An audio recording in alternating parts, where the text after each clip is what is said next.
pesa, anaweza kuwa na kitu kwa mfuko, aseme kwamba mimi leo hii narudi na kitu kwa nyumba. Because if you look at the way a Kenyan, especially the Gen Zs, mtu amemaliza shule leo, it will take him about 10 years to around 15 years kabla apate permanent job pale penye anaweza sema leo nimeandikwa. And to some extent, most of them itakuwa tu ni volunteer for all of his life until maybe 35 ndio angalau aweze kupata something sustainable. So a lot need to be done. I think the president, kwa sababu unauliza what next, what should we advise the president? I think the president should look keenly na mambo na industries in Kenya, because if you look at different areas ama uangalie different counties, unapata a lot of industries zimefail. I was recently in Mombasa with a friend of mine ambaye alikuwa ananionyesha some of the industries ambazo mpaka saizi, these are industries ambazo zilikuwa zimesimama, industries that were well taken care of, but saizi ukiangalia zimefail. Yani an industry ambayo iko somewhere pale Mariakani, you find that kuna watu ambao walikuwa, yani Mombasa it's known for mnazi, na hizi ni company ambazo zilikuwa pale wana extract oil, they do those things, but industry ilienda ikafail. So the president could take keen, aangalie vizuri sana kuhusiana na industries zetu. I think this is one of the ways ya ku make sure that ameondoa hii shida, kwa sababu at the end of the day, if somebody anaweza kumaliza shule leo, hajui ataajiriwa wapi. All we're being told ni kwamba kuna kazi nje. What are Kenyans going outside to do? Unapata kazi zenye ziko pale ni house help, kazi ziko pale sijui ni cleaner, which ni kazi ambazo at the end of the day zimembadilisha humo mwananchi amekuwa ni mtu kama ni ombaomba tu, because akifanya kazi huko amekuwa turned into slavery, because haezi rudi huku Kenya aseme kwamba anakuja huku tena kutafuta kazi. This is a person ambaye hata waiona familia yake for close to a year, 2 years. Unapata there is so much that the president need to do. I think pia the president need to be advised that solution si kuharibu zile companies ambazo zinakuja kuleta ama zinaleta products Kenya, because let's say a simple industry kama Gikomba, unapata Gikomba, the people ambao imeajiri ni watu wengi sana, but what is the president's move? President anaonelea a simple let me put an example kama pads. Always is a company ambayo it's an international company. Hii ni company ambayo ikileta products zake hapa, anaonelea afadhali ni tax more hii product kenye inakuja nchini, ili nisaidie kampuni ziko hapa Kenya zigrow. I don't think that's a wise idea, kwa sababu at the end of the day tunafaa tujiulize kwa nini hii product inatoka from outside the country na hii product inakuwa more cheaper. I think the president should work on issues to do with cost of production. Aangalie kwa nini cost of production yetu iko juu, so that I solve that problem. Another thing that he should do ni ku encourage foreign investors to come into the country and start investing. How do you do that? Very simple. Hakikisha kwamba mambo na taxation na nini, at least umewaive ama umemake a bit easier for them so that they come here and invest. At the end of the day, that's a job creation opportunity ambao tunajua kwamba millions of us, vijana wengi bado wana survive na kutafuta watafanya nini. So all in all, I think bado president akona so much to do, especially when it comes to governance issues. Ukiangalia issues na corruption, I don't think the president ako so willing kutackle issue ya corruption. Lastly, nadhania kwamba there is so much that needs to be done when it comes to mambo na kuangalia debt yetu. Tuangalie tunadaiwa pesa ngapi, at least kuwe na ile tupatiwe transparency. Let us know tunadaiwa pesa ngapi, na hii pesa kenye tunadaiwa imetoka wapi. Hii pesa tunadaiwa ilinufaisha wa Kenya? If not, then who took that money? Nani alisaidika na hiyo pesa? So I think that's all that I will advise the president today. But tuendelee ama tusiendelee, I think Kenyans need to press even harder.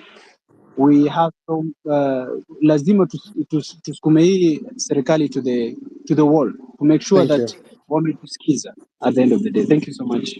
Kimuzi. Actually, the last statement you've given is what we've been listening. I mean, our main focus is. But also, it's very important that you've raised quite a number of issues which are very important. To Thank you so endelea, much. let's keep pushing. It's our main aim, and what will the pushing at the end of the day bring on board? Engineer Nyanskera tulikukatisha njiani, please come on board. After that, Swizi, you join in, then Okay. Gen Z activists. All right, Engineer Nyanskera. Hello, Daktari. Can you hear me now? I can hear you, Engineer. Okay, thank you so much. Sorry for the bad network I had. I just switched my networks. Very quickly, I wanted to address something very critical to the industry where I play.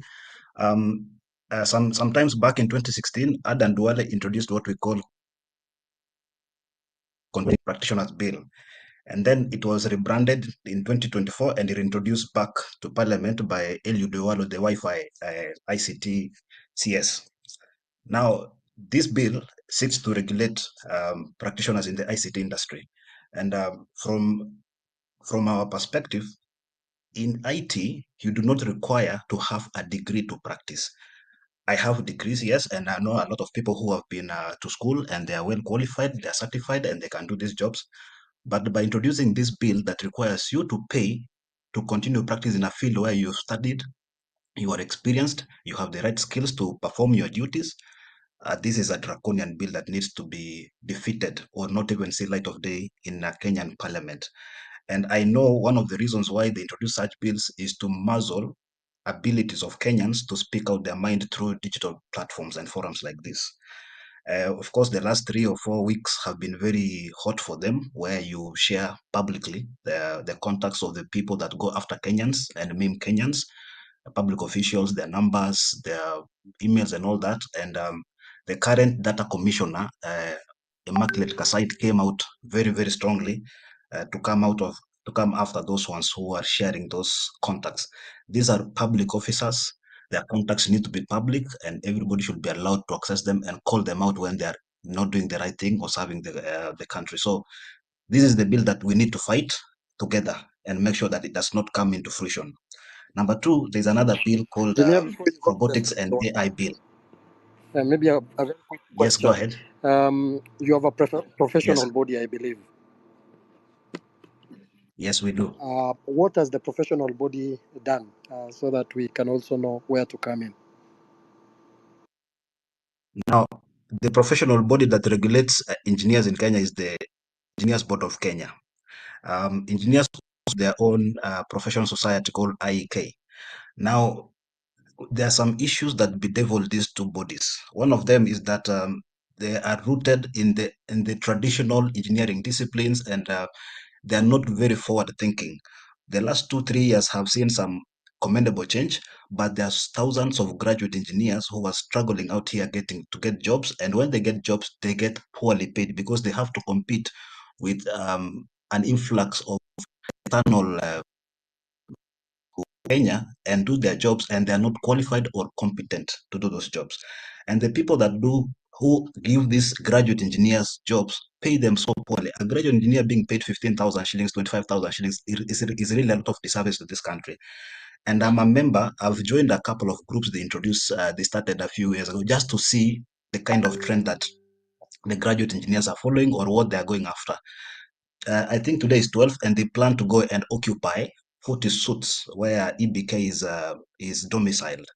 And one of the cries they're going to put across is the lack of opportunities for them to practice and get practical skills so that they can be registered as professional engineers by EBK. So these opportunities are lacking. And when those opportunities are available, the graduate engineers are poorly remunerated, poorly paid.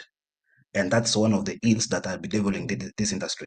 Another thing, most of the engineers happen to practice in very many fields. If you are an engineer, you can practice in the IT industry. If you are a telecommunication engineer, you practice in software design and all that. Now, this ICT bill is going to place a burden not only on engineers, but also the current ICT practitioners, because you will be required to register and pay an annual license fee to continue to practice. Why do you go to school, pay a lot of school fees, which is now up from around 60,000 a year to 300,000 for that kind of degree, only to end up in an industry where you have to pay every year to be allowed to practice? One of the things that was controversial and sad about 2 months ago, EBK set up a seminar in Naivasha to train graduate engineers so that they can know how to write what we call a training and experience report and a professional report to allow them to be registered as professional engineers. A body of that kind charged 75,000 shillings for those who are jobless to go and participate in that training. I think a better way is to train and certify engineers without charging them for them to get an opportunity to be hired properly. Remember, these graduate engineers do not have jobs, and the few jobs that they get are qualified. And every year, a fee to IEK and EBK, which is a minimum of, I think, 4,000 shillings for EK. For EBK is 4,000 shillings for graduate engineers. That's money they don't have. They're trying to get jobs so that they can pay that subscription. I think they need to be fair to their members, and this goes to all professional societies. The other day, I saw the Council of Legal Education being invaded by their own lawyers because many issues that bedevil members of the society. I think LSK has done a good job in rescuing Kenyans who have been abducted and who the regime has come after. Engineers need to step up and also do their fair share in protecting this revolution. So then finally, engineer, in Yes. the push we are doing, the push of Yes. making the changes to the country and what we feel is better, what is the way forward, you think, now, from your perspective and the perspective of the professional body where you come from and the engineer as an engineer?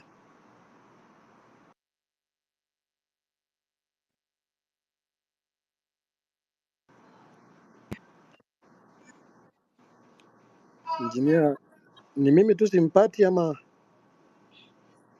All right.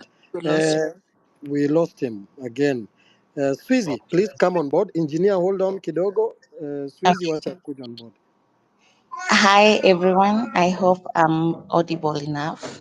I want You to are. thank the host and the co-host for this opportunity. I've been following up since Jana Jioni when Kimuzi aliuliza, or just like a tweet, tuendelee ama tusiendelee, and then the space came. And I'm so happy because, number one, personally, I started being angry when Uhuru was the president.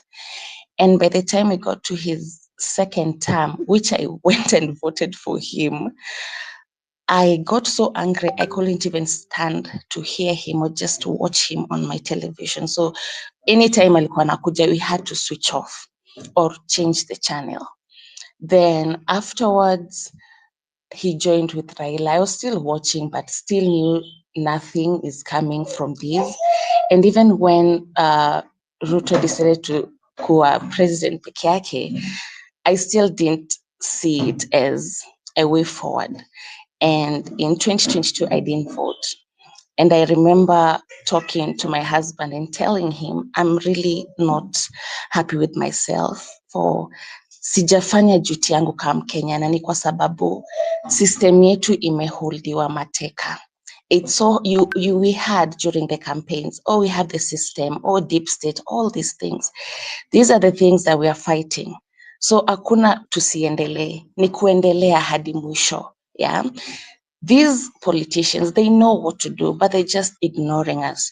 They're shocked that right now, the population that is more educated, these are millennials and the Gen Zs, and the Gen As are also coming so fast.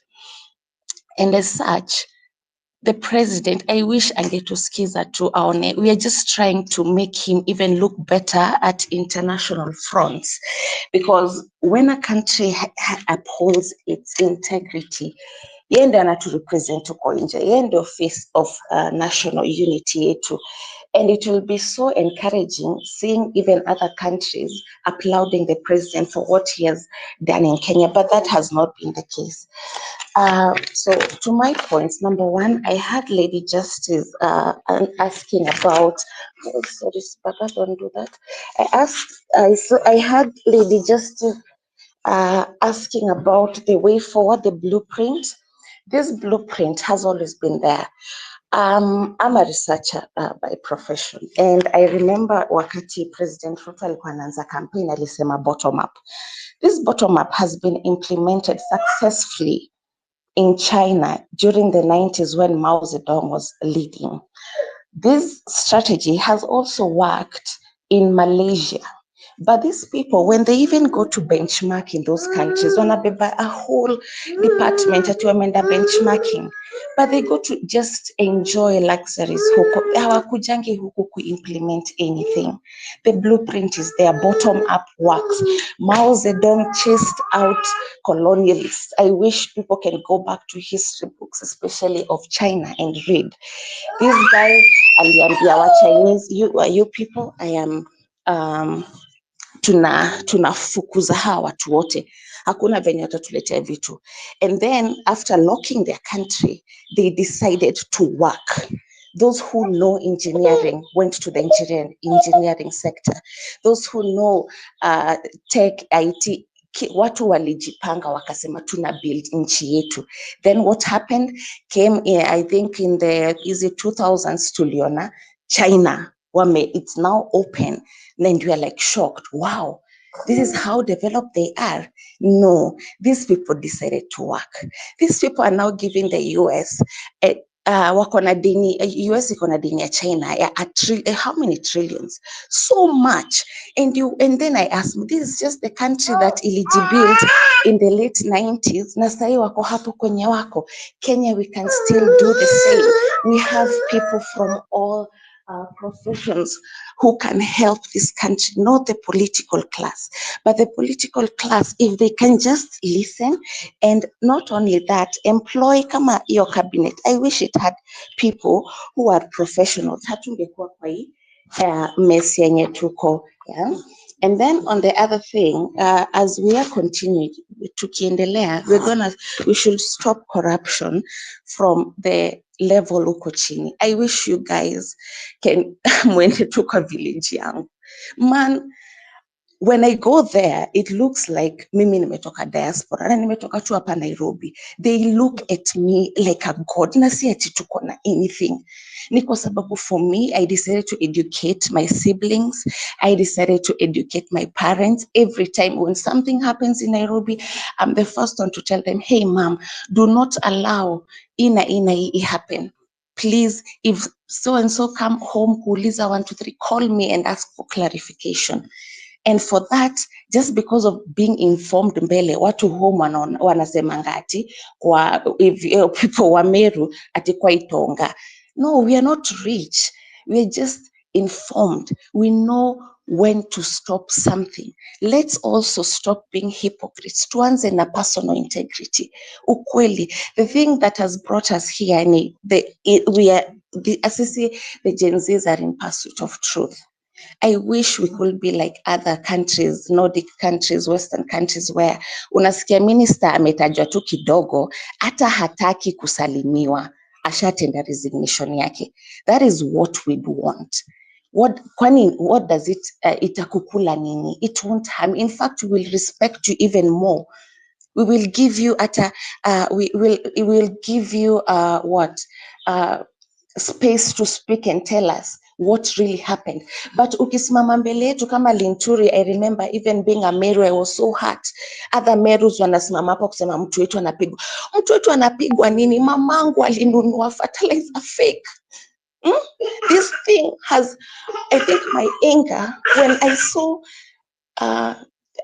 on 25th, that protest venye ilitokea, man, I shed tears kwa nyumba because I couldn't go outside because I have a little baby. Yeah, but I shed tears. I even remember my husband called me. Akaniambia, babe, what you have always been saying has happened. Wakenya wote wameamka. Kila mtu sasa amesikia, you are right. Because I told him, babe, one day, even the Kenyattas are gonna pay for everything they have illegally that belongs to the people. Hii Kenya ni yetu sisi wote. I'm not gonna be here for long. This kid of mine is the one who I should make sure namwacha place poor. I've tried to get outside the country, nimeshindwa. Na sasa nitoroke? Hapana. So I think we should all come on board. If you have a kid, if you're disabled, anyone, this movement is not about tribe. Kila mtu anaafektiwa. Yeah. And the last point was just to wind up what the engineer said about the bills that are bad. I believe we have competent lawyers, and we've seen the LSK at work actively sana. Kitu sijawahi ona. I didn't even know this is how it should work. Thank you so much to Faith and all the lawyers in that movement and all the professions. But what stands out is that as we are cleaning up Kenya, we'll need to reverse so many bad bills that have been passed. Kama hii the IT, you shouldn't do that. Kama haujasijui somea hauna degree. Personally, I studied computer classes at class 1. Mi najua IT hata bila kwenda class. So it's so, sasa nianze, before I do anything, I even help the school that I'm teaching online with fixing some things. Sasa niache kufanya hivyo juu sina degree. No, that is even impeding talent. Because zingine zinakuja natural born. So let's continue, tuendelee kabisa. And I Thank hope you, Suzy. Thank you. Thank you, Suzy. Thank you. This is that is so emotional, and whatever we are doing is building a better Kenya for our children, like the one who's crying besides you tonight. I mean today. Emmanuel, please come on board, I'm giving you 3 minutes to also speak. After that, Gen Z activist will come on board. Engineer, I've seen you. Nitakuleta baadaye. We have also Howard and Humble Titan. So let's begin with Emmanuel. Okay, can you hear me? Very loud and clear. Okay, my name is Emmanuel. I'm sorry you could have given me a mic. Later on, I could be in a bad position whereby my background was somehow chaos, but at least right now I can share. So I wanted to share just a little bit about our movement that we are now making. Wase Kenya, I want to emphasize over is just a matter of unit, because you should now be thinking of once a deal is too good, think twice always. Sasa hii what he has done kusema dissolve cabinet, something of the sort, what he might be amesimamia mahali ili akuja to tackle. So we have to be careful, we have to be sensitive. On my behalf, I would like to emphasize over the civic education to the people. Unajua kuna watu bado they have not gotten the real information that we want, and right now we have now.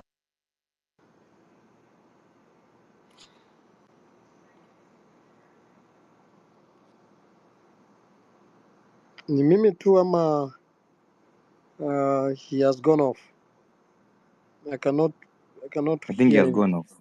Yeah, I think he has gone off. all right. Gen Z, please come in. We will bring Emmanuel later.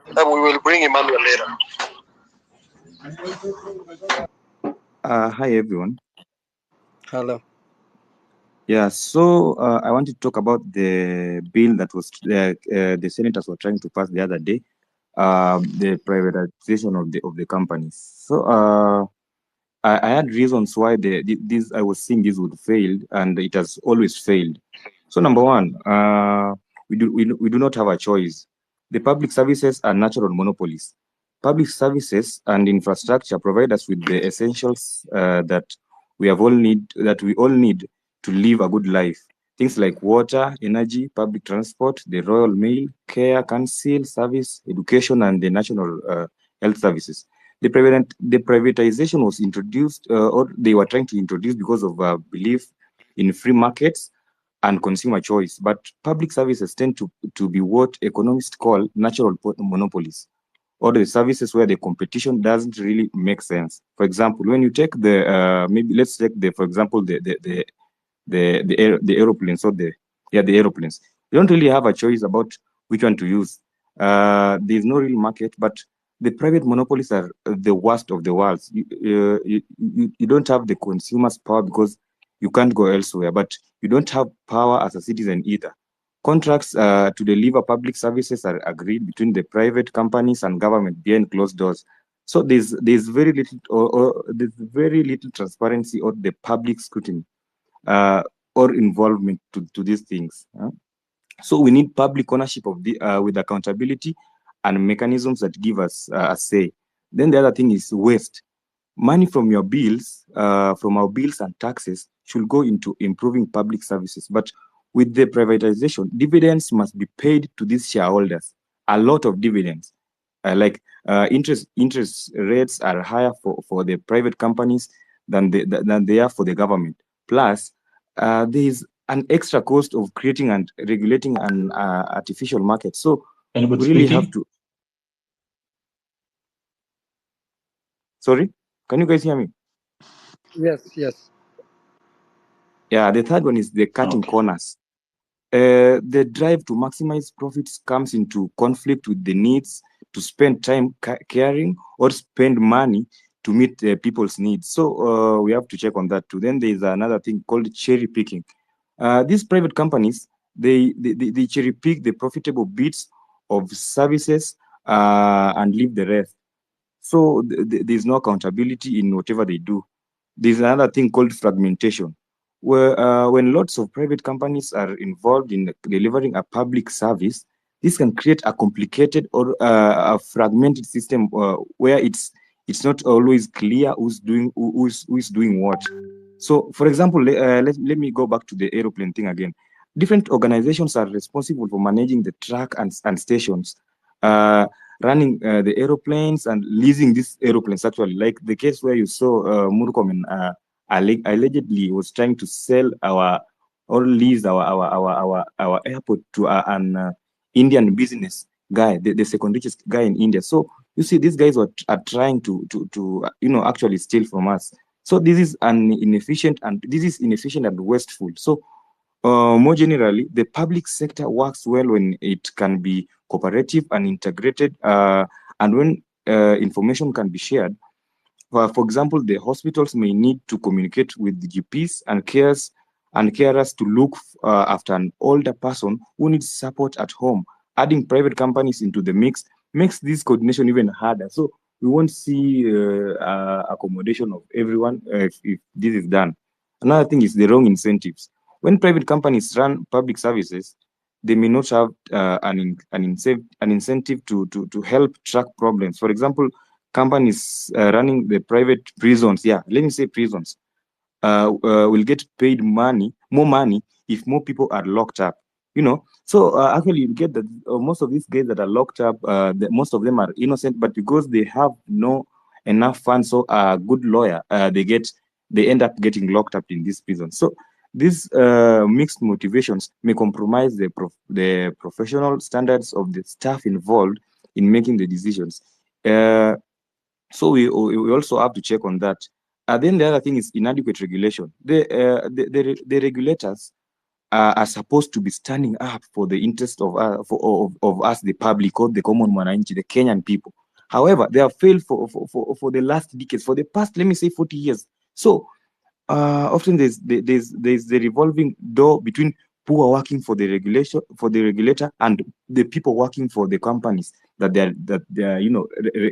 are regulating. For us to have a better and accountable government, we have to stand against these bills that these guys were trying to pass. Then another thing is the lack of flexibility. Councils and government departments are responsible for meeting the needs of the public, but privatization means it means that less flexibility for changing circumstances.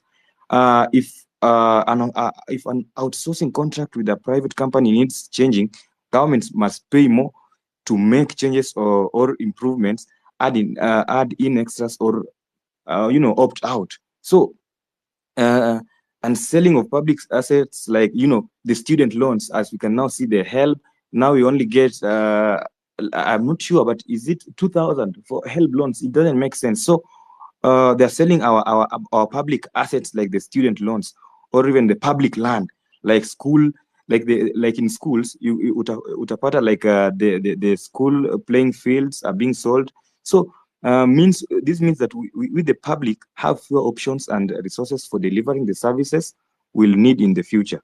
Then another thing is the loss of capacity. Handing over control to private companies weakens the public sector, reducing the skills and the people available to provide high quality public services. So when the private companies fail to deliver, the government or the local nation or the national, the common mwananchi often doesn't have the time or expertise to force them to keep their promises. So we have to continue with the fighting for our rights as Kenyans, or rather, we have to stop them from passing all these things that they're trying to pass to sell our country. The other thing is the risk of bailouts. Public services are vital. They're not optional extras, and so they are often too big and too important to fail. This means that the government stands ready to rescue private companies in their hour of need. So when the privatization goes wrong, we the public have to we have to pick up the pieces. We take the risk while the shareholders walk away with our profits. So we have to check on those two, because when we keep quiet, we are really going to fail, and these guys are going to take over the country. The other thing I wanted to talk about, aside from let me give you 1 minute to conclude. There are quite a number of people who have requested to speak. Okay, just a minute. I was winding up by saying, aside from the privatization thing, I wanted to say there's another thing I've seen the politicians trying to use against us, which is the tribal thing. We have to fight against this tribal thing. Yes, this week I've been on a Nigerian space, and their main issue was the tribal thing. I was in a space where the Igbo joined forces to fight against there's the Igbo the tribal thing in Nigeria. So I was in the space where they were trying to fight against the other tribe. Because you'll find that these are the reasons why these guys can't go to the streets. They can't fight for their rights as the Nigerians. So the politicians are trying to make us fall with the tribal clashes. So let's continue fighting as tribeless, leaderless, and fearless. And with all this, we are going to win. Thank you so much for giving me the chance. Thank you so much. I gave you some bit of time because of the knowledge you are giving, especially breaking down on the bills that are not people friendly.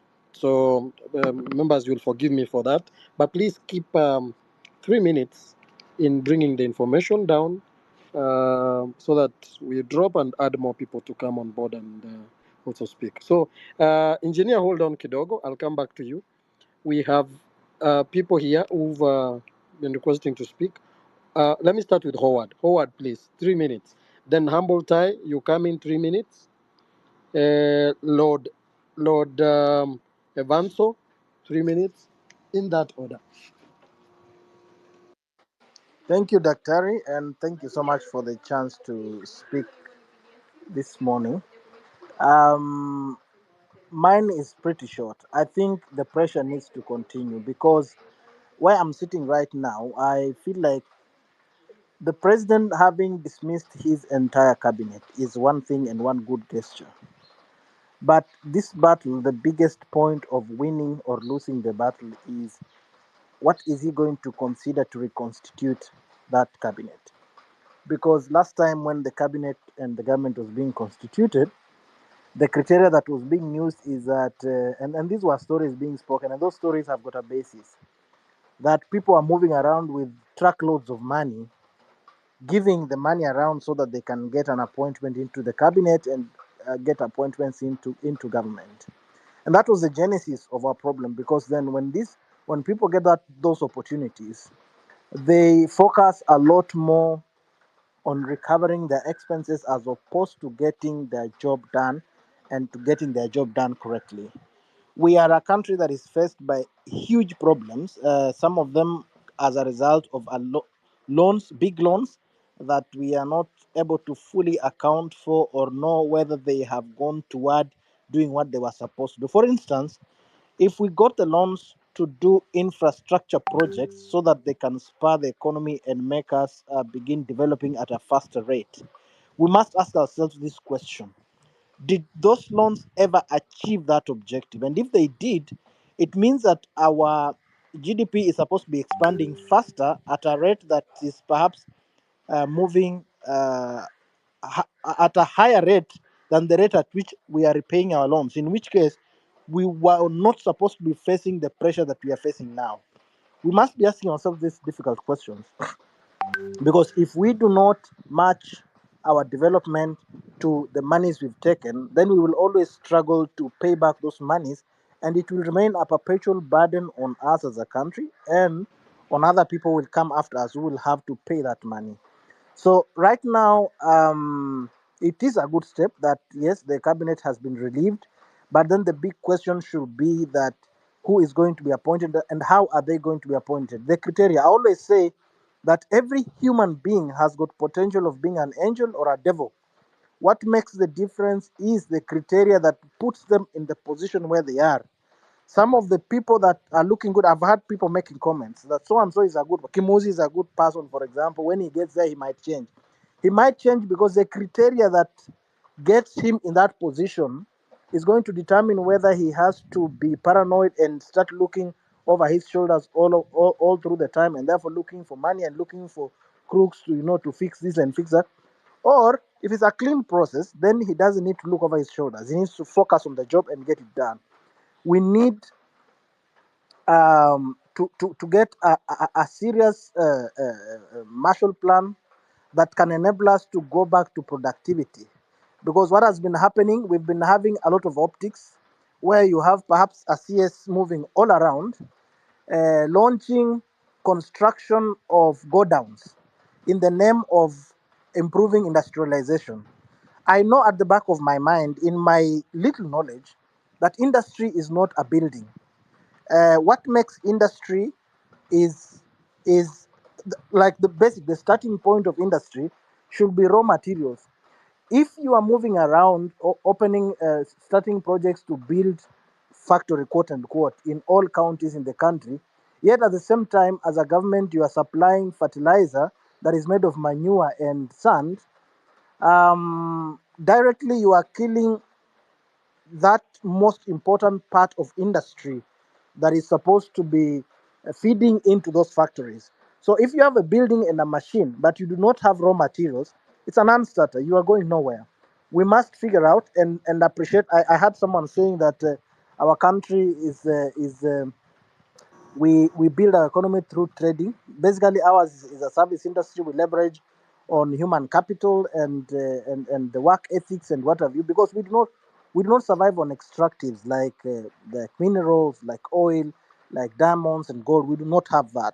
If we do not invest in our most viable industry, which is the people and the land and agricultural production, then we must as well forget 70% of industry. We will only be talking about industry in form of maybe little assembly works here and there, which means that a lot of the products that we are doing inside our industries have to come from outside. Then we do a little bit value addition here and take them back. We must do Mhm. something big that can get us on track, that can give us value, which we can give to other nations. When they come for it, they pay for value, they can demand our currency. Then it will make sense when we say that our currency is strengthening, as opposed to the voodoo economics that the our CS Treasury was telling us, that the shilling is strengthening but he can't show us any corresponding activities in balance of trade. He can't show us what value are we giving to others, and who is this that is demanding the Kenya shillings to warrant Mhm. it to strengthen.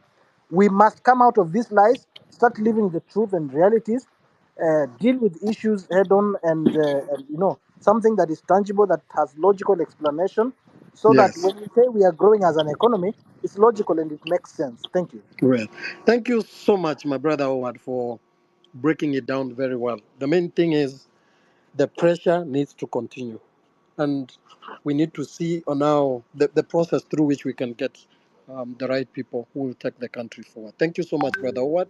Please, you can drop the mic. Humble Thai, please come in, Titan. After you, we shall have Lord Evanso. Nataka mcomplete in that the order. Submission. Umehutubia wananchi hundreds of thousands. All right. Then don't worry, ninaona Joab, you'll come on board. So humble Titan, please. Yes, thank you so much, Kimuzi, Dr. Ombati, for this opportunity. I've been following this space since it was started last evening by Kimuzi, and the conversations have been so insightful to the point that I rarely caught sleep. Thank you for the chance again. So the question is, tuendelee ama tusiendelee? I would say from what we saw yesterday, I would say just those were just optics. The dissolution of the cabinet, these were just optics by Ruto.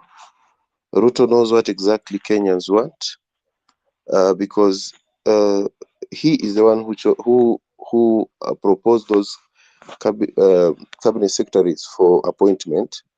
These people were voted in parliament, and most of them were found to be unfit. But because Parliament has always been in his on his palms, he was just given what he wanted, and so right now he can't tell us that his cabinet is not or cannot work. He is the one who is not able to work because he is the one who gave us who appointed those people. So, and another thing with the dissolution of the cabinet, you see, operations of the government must continue each and every day. Today, checks will be signed. Projects that were going on will not stop because cabinet secretaries have been fired. The PSs that were in office, that were in office and were working with the cabinet secretaries are still in office. These are the accounting officers. If the problem is corruption, will firing CSs stop the corruption? The answer is definitely no, because I believe even these PSs will now work towards shielding those CSs from court cases. If most of them are multi-billionaires at the moment, these ill-gotten wealth, they have to be. We need to see them in court. But now, if the PSs are still in the office, do you think anything will really move in terms of? Uh, Am I still audible? You're audible, and you have a minute to go. Yes, I'm concluding. So, my point is that Ruto has just done optics for us. Kenyans must wake up. The journey must continue. In fact, he's just done like 2% of what we want him to do. We hope that he's taking feedback from Kenyans, and he will know what to do. There's a guy who I had who was given like almost an hour, Web 3.0, who was giving us insights on the issue of blockchain model. I believe in the if at all Ruto will have a chance to form anything like a government, we need to leverage on such people to be able to put the government in check, because we clearly do not have an opposition to check the government. It's us, the people. It's us, Gen Z, who can check the government. So Thank you. let's leverage on such knowledge and the people that we have, so that we put the government in check. And at that, I want to yield the mic. Thank you so much. Thank you. So apart from the optics that we saw, what you're saying on 16th, what to talk? Sorry? Apart from the optics, in short, you're saying on 16th, people should come to the streets and make their voice heard. Yes, the revolution must continue. The Thank you. revolution has not even started. Thank you. Thank you. Thank you so much. So, Lord Evans, you come in. The pharmacist, you'll follow. Then Joab. Please, humble Titan, you can drop the mic so that we can bring on board other people. Thank you so much, my brother. Lord Evans. Thank you very much, Daktari. First of all, I want to send my condolences to the families who have lost their loved ones in this fight, the soldiers who have fallen. And secondly, I want to address the issue of unemployment in Kenya. We are looking forward into solving our unemployment problem, and we cannot solve unemployment problem without solving industrialization. We need to find a way to put up this industry so that it can absorb more people, and we cannot solve industrialization if we have not addressed the issue of power, electricity. Electricity in this country, I would say, it's like we are having perpetual energy in this country, because if you look at our main source of electricity is hydroelectric. Hydroelectric comes from water running in the river, and we do not have any direct raw material that we put in to generate electricity. So our main cost on power is mainly on maintenance and labor, because we are not using any raw material to produce electricity. But I wonder why our electricity is very, very expensive, that this is hindering industrialization in a very big manner. So someone here last night spoke about how power is being charged and generated, and he highlighted that the main cost of power in this country goes to independent power producers, which are only producing 30% of electricity in this country.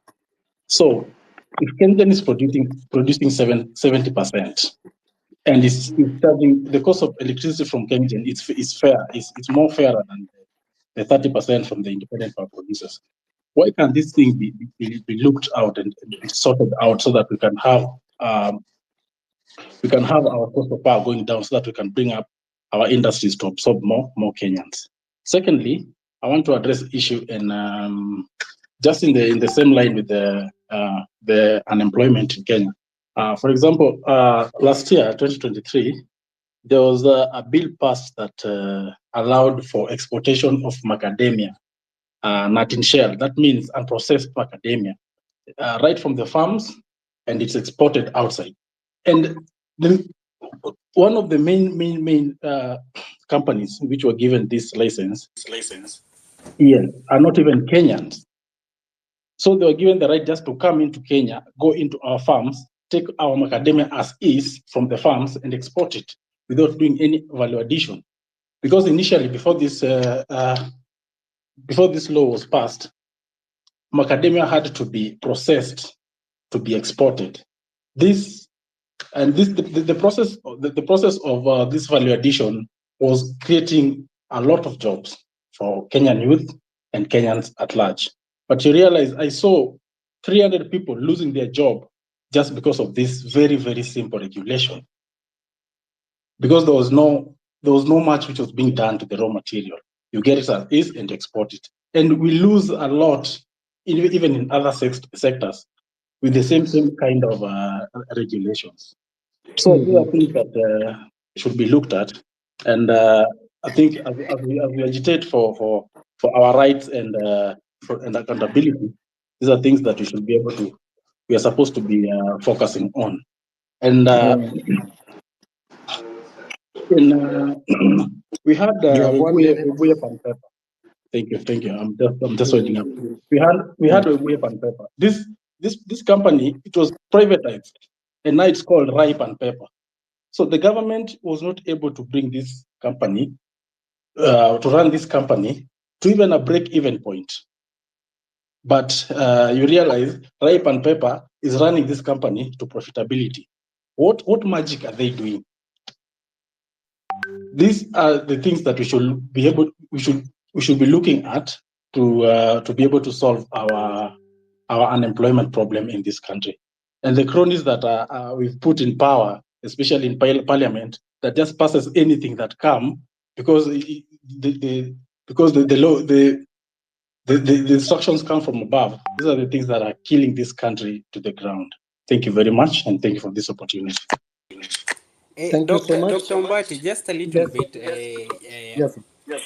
I just want to touch on something. There was someone who talked about somebody going there, then the integrity is tampered with because of the system there. There is somebody who had really talked about it very well, and I wanted you to give him the speaker. I don't know the order how it is, and maybe you can follow the person who you had given him the next. It's a Web 3.0. He can talk and tell you how the system can be put in such a way that it doesn't have to, we trust that person, but the system just work without trusting the people. We don't have to know if the person has virtues or anything, but we just have to trust the system because it has a transparency in such a way that there are many people monitoring it. You will talk about how blockchain works. Kindly. So then what we will do, Kimuzi, thank you for that guidance. What we will do, I'm happy Lord Evanso is done. Joab will speak. Then before Morris comes in, Web 3.0 and Engineer Nyansikera. After Web 3.0 speaks, Engineer Nyansikera, you will add on top of that and finish what you were saying. Then Morris will come in. Please, let's follow Yeah, that. and maybe you can give him a little bit more time because it's too much that he will be talking about. That is okay. So then Joab, please come in. After that, Web 3, you'll take over. Joab? Okay, Kimuzi and Dr. Mukua, thank you very much for this opportunity. I hope I'm clear. You're very loud and clear. Kindly, I want to say this. My apologies to Kimuzi for the past 3 days. I've been really on his neck. Nataka kuongea niongee, but now I have a chance. I want to say this on behalf of the fallen soldiers. Yani, wish you guys know how much close you are to our target. Wish we knew. I'm sorry, I might not go into deep details about our gava or the forms of governance. I will not go there. I'll speak this. People died. I was on the forefront, bana. People got shot, bwana. Unarmed people walipigwa risasi. Then we come here, tunadanganywa na at cabinet has been dissolved. How can you trust someone who has been lying? I'm sorry if this was not the topic, but what I will say is this. The pressure must continue. We cannot fail those people that have been shot. Someone ataenda kuishi maisha yake yote na miguu imevunjika. Someone will not walk. Someone atakuwa na mkono labda imekatwa. And us will be here celebrating of someone has just dissolved a cabinet. How sure we are watu waendelee kulipwa na wanaambiwa because the pressure has been there, acha tuwatoe kidogo. We will not stop. We will not stop. I'm sorry to say this. Someone might think I'm crazy, but I know my rights. My constitutional rights. Kwa constitution kuna youth must be involved in anything political. That's my right. And the problem we have as a country here is because people have not been educated. Unapata people we have chosen to be law enforcers. Wao wenyewe ukiuliza askari sahi, let me know your 5 constitutional rights. Hawajui. Ni kofi wanakupiga. We will not fail the fallen soldiers. Trust me. Kama kuna mtu hapa anafeel relieved that cabinet secretary imekuwa disbanded, then I'm very sorry. I'm very sorry to let you know that my friend, you are being taken a fool. I want to say this. I'm very sorry, but forgive my tone. But I'm saying this on behalf of the families who are to bury their loved ones, those bereaved families. Bwana, wale watu hawataisahau mtoto wao alipigwa risasi si juu alikuwa amebeba simu, maji, bendera na Colgate kwa macho. Mtoto wake amemlea vizuri, hajawahi bia mtu kitu, na wakati alisimama kupigania nchi yake alipigwa risasi. Then can I tell you guys why tunabeba ujinga? I wanted to rely this information. God help me to see future days. But let me tell you this. So, a mysterious man has been convicted that aliingia kwa parliament akaharibu CCTV. How stupid are Kenyans to believe such sentiments? Just because pressure imeanza kuingia na tuta request for CCTV footages tupate wale watu wako liable of shooting innocent Kenyans. Sasa CCTV haitapatikana. And we Kenyans, we are trying to buy into this nonsense. I'm sorry to say this. This country must be claimed. Tafadhali, poleni, acha niongee ingine. Let me just say this. Kindly, Kimuzi, you will forgive me, and Dr. Mokua. I'll take your time. Kenyans, we will not relent. We will not stop until wanasikia vibaya sana. People go short. People go short. Alafu tuko hapa tunabuy into their games. People died. I'm a 24-year-old. I saw people dying. Young men being shot. Alafu we want to buy to their nonsense. We will not buy into, but we will not buy into that nonsense. And let me tell you guys, you think the opposition wants anything good for our futures? These people, they are here to prevent their deals, born. These people have been unscrupulous from the beginning. Unadhani wanasimama hapo kuanza kutu address because they have a good interest at heart for Kenyans? No. Wanajua the moment jeshi will take over, they'll disband everything and start to audit everything. Because KDF, from the Tonje laws, David, General, that guy, I'll ensure that KDF was independent. And that's their fear. The reason as to why waligundua could deploy KDF is useless.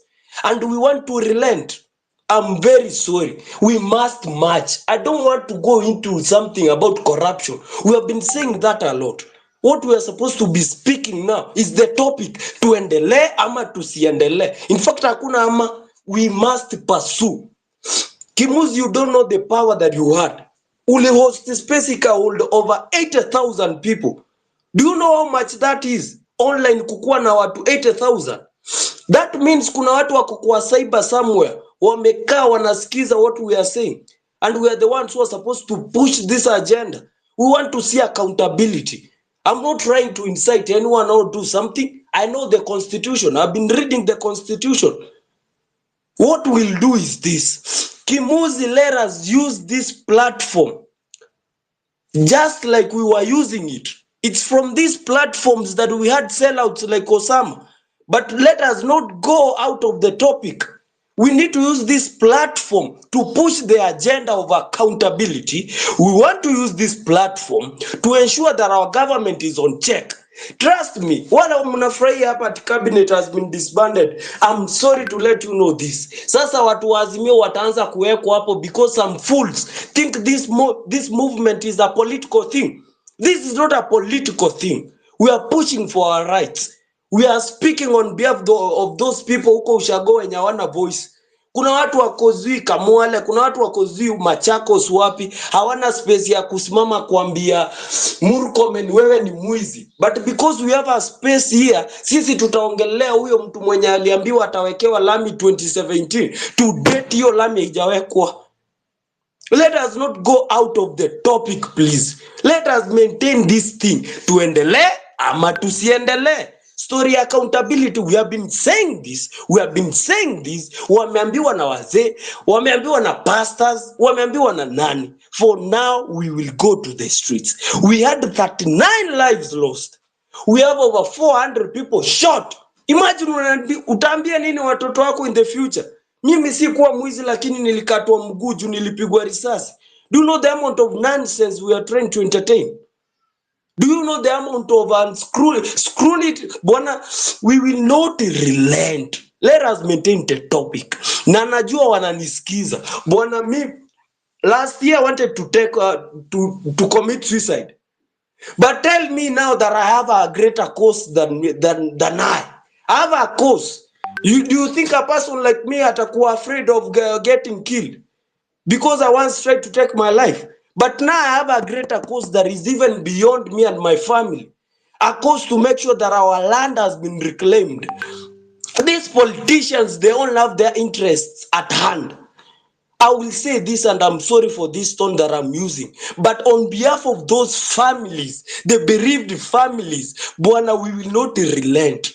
Tell me mbona wameenda wakaprosecute a few protesters, lakini those killer cops wako huko nje. Then you guys mko hapo mna entertain that cabinet has been dissolved. Yani dissolve cabinet, lakini kufikia Rockop mwenye ako kwa CCTV, mwenye kuna hata news wamebroadcast, yani hawezi fikiwa. What type of nonsense are we trying to entertain as a country? What type of nonsense are we driving ourselves into? I'll speak this, and I'm sorry for whoever I might have offended. And I'm sorry, I'm saying this fearing God. And I want to say this on behalf of my brothers, either religion. Integrity is not determined by the type of religion where you come from. Integrity is a vice and it's a virtue. It's a moral. Kindly, integrity calls us to ensure that our government has been pushed to accountability. And what we are saying, Mr. President, I know your minions wako hapa wananisikiza. We want accountability. Now those cabinet secretaries when wamekuwa disbanded, we want to see them prosecuted. Another problem we have is the DPP. Cases zinatoka EACC zinafika kwa DPP zinaangushwa. And we Kenyans were quiet. IG Kome has not spoken of the lives zenye zilipotezwa hapo. We want to know who was liable. Who was the commanding officer mwenye alikuwa CBD, mwenye alioda hiyo ya shoot to kill, who gave permission ya kushoot Mkenya mwenye amebeba bendera. And there are some soldiers wenye wako hapa. Kwani mulifunzwa nini huko? How can you shoot someone mwenye kuna bendera yetu ya Kenya? And we are trying to relent on this.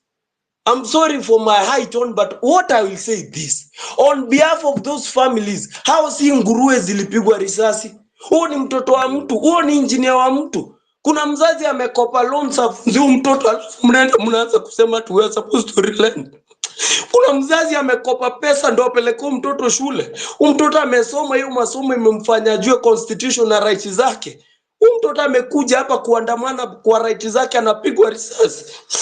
Then you people mko hapa mna discuss at now the cabinet has been disbanded, we should celebrate. Celebrate what?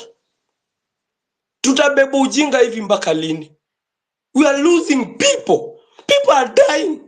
Wengi wetu hawajui watabductiwa lini, and we are trying to tutanyamaza aje? If our voices hazitasikika kila siku, zitaanza kuchukuliwa moja kwa nyingine. And me believe personally, pole Kimungu, acha nimalizie hii nikisema hivi. Personally, I know this.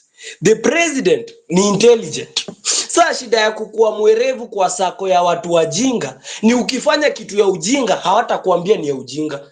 And that's my last point. Thank you. Moses, these have been so emotional. And Niangusheni kindly. Sijui kutoka hapa juu kwa mic. so thank you, my brother Joab, for that emotional. Hey, amekuwa emotion. Hey, it's too like I totally understand his pain. You're right. Anyway, thank you, my brother. And it's out of such emotions, out of such resolutions that people have made. And one thing that has touched me a lot is that of people giving up in life, giving up because my brother, keep strong. Nime kufollow, kindly follow me. Let's keep in touch. Let's see how much we can support one another in supporting this country. We will not relent. Kimuzi kitu hakuna ama tuendelee. Hakuna hiyo statement ama. Morris, kuna shida na speaker yako. All right. Hiyo sio spika yangu. Mnanisikia? Nikaa uko ndani kwa shimo. Ai, nimewasha speaker saizi, mnanisikia vizuri? Iko sawa sasa. Tunakusikia. Yes. That wasn't me, that was somebody else. I think you're losing connection from somebody. So mazee, mimi maoni yangu ni tuendelee kabisa na to step on the gas so that we can finish this project that we started. One of the things that I like to say when I get on these Twitter spaces, on these X spaces, is the first thing we have to do is to create a movement and expand the movement. Follow the host, follow each other, na ukifuatwa na watu pia ukifuatwa na wewe pia unafuatana. That way we create this movement and make it so big. That way we can have like the capacity to reach out to big people, to big groups whenever we need to push for something to happen. Another thing I want to talk about is uh, things have been going wrong the moment this government came in place. We knew things were going to go wrong the moment they selected the cabinet. It was a cabinet full of very wealthy people who cannot explain how they made their money. Okay? Politics should not be how you make your money. You should make your money through entrepreneurship. You should make your money through work, investment, and things like that. But these are people from wealthy families, wamepata hizo pesa kwa kuibia watu, they've accumulated wealth. And when they got there, they didn't stop to serve the people. They started enriching themselves even more. I mean, to the point of taking money in sacks kwenda kupeleka kwa gunia, kupeleka kwa harambee. And now they're canceling Harambe, wanasema, oh, no more Harambe and all things, stigmatizing Harambe, which is a way, I'm in the US right now, na kama singefanyiwa Harambe, I probably would not have been able to afford the plane ticket that got me there. I could have struggled to get that plane ticket. So Harambe is not the problem here. The problem is people stealing money so that they can go and placate people, wajifanya ni wadosi, alafu waweke hapo pesa ndio wajifanya tiao ndio wanajua. The taxpayers' money should not be stolen like that. And the Ruto administration has been notorious. From the time Ruto aliingia kwa hiyo government so many years ago, he's always been enriching himself. He is known for doing that kind of stuff, and he surrounded himself with people who are going to steal from us. Now they're stealing the future from the youth. There's no jobs. Watu wanamaliza shule, hakuna kazi. Anasema watu waende watafute kazi abroad. Mnapeleka watu kufanya kazi Saudi Arabia, you do all slave jobs over there. There's no progress going over there. You cannot build your country by shipping people out of the country. Those of us who are abroad want to come back. But it's very difficult to come back when the situation is so bad that you cannot even, you coming in to compete with resources, minimal resources that people have over there. So this idea that is going to ship jobs natenda ati oh mimi naenda kutembea huko abroad, is barely at home doing his job, is always traveling, and then he says that ameenda kutafutia watu kazi. It doesn't work like that. So we need to keep up the pressure. We need to keep up the pressure. We need to go out on the mother of all protest, and we need to petition this government to the point that they understand that they work for us. They cannot have a government which cannot even give people passports. They cannot have a government which cannot even control the streets. They cannot have a government which has garbage all over the place. And they cannot have a government which wastes the youth. The youth need to have a place to progress. Unamaliza shule, unaingia job, una progress. There has to be a way for you to move from poverty to be able to go through education and to advance your life. Si ati unakaa hapo because will come from a poor family, you're gonna be poor as well. That is not the way life should be. That is not how it works in advanced countries, which have put systems in place. So one thing that I would like to urge all of us here is one thing for Ruto to disband the cabinet and to do all these cosmetic stuff. But it's another for us to have systems in place, rules that we're going to guide us moving forward. How do we deal with a corrupt official? What are the expectations of somebody who is in civil service? What is the service delivery expectation that they have to deliver? We have to put those standards in place and we have to hold them to it. And kama mtu hawezi deliver, if the person is incompetent, if he cannot do the job, he is removed from that position very quickly and they put somebody else who is there, who is capable of doing the job. Another problem that we make now, Kenya, and this is a problem that has been there for the older generations and is ongoing, it creeps up and it's going to creep up again. A problem we have is tribalism. I'm so glad that the Gen Z movement, Nasema, we are tribalists and all that, but we need to live to that. Being tribalist means that we're going to take the most qualified person and we're going to put that qualified person in front and let that person lead. We're not going to look at tribe anymore. That is going to be difficult to do, but it is something that we have to keep working on. We have to work on that. We have to work on that to the level to Fikia Tanzania, where there's so many tribes. There's more than 120 tribes in Tanzania, but you don't ever hear tribalism creeping up in Tanzania. That is the challenge of our generation. I don't want to talk for too long over here. Thank you. I want to Thank remind you guys that let's follow each other. And if you're followed, follow the person who follow you so that we grow this movement and we keep fighting. Thank you very much, Kimuzi. Thank you very much, Dr. Umbati, for giving me the opportunity to speak. Thank you so much, Maurice. Please, you can drop the mic, but that has been a very powerful statement. So now, Web3, please come in. You are going to speak. After you, Engineer Nyasikera will also come in and finish what you were saying. Then we will continue like that. Web3, because of what you're going to share with us, you'll have time. Okay. Can you guys hear me? You're very loud and clear. Yes. Okay. I was on this piece before when I basically I was presenting. I tend to think I'll repeat again some of the points I said, but the key thing to save Kenya, the end game of corruption, has to be a system where we are able to track the expenditures they have.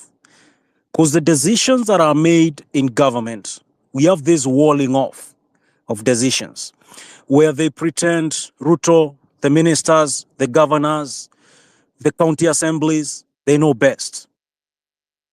This is a representative democracy, which was given as a model to us by Britain. We got to remember that.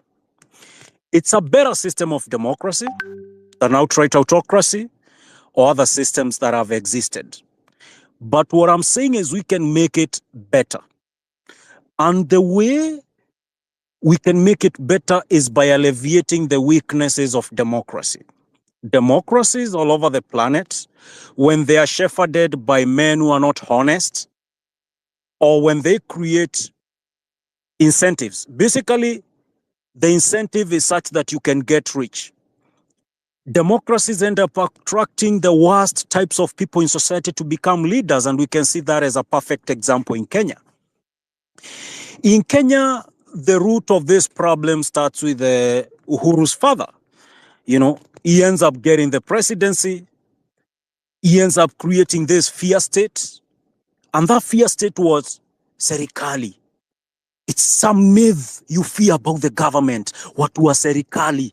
As if the things they are doing there, as if you are living in their land, as if you're not a citizen, as if you're a second-class citizen. And this problem continued where the state itself became the first and last, but then it's shepherded by people who are murderers. Let's not get it twisted.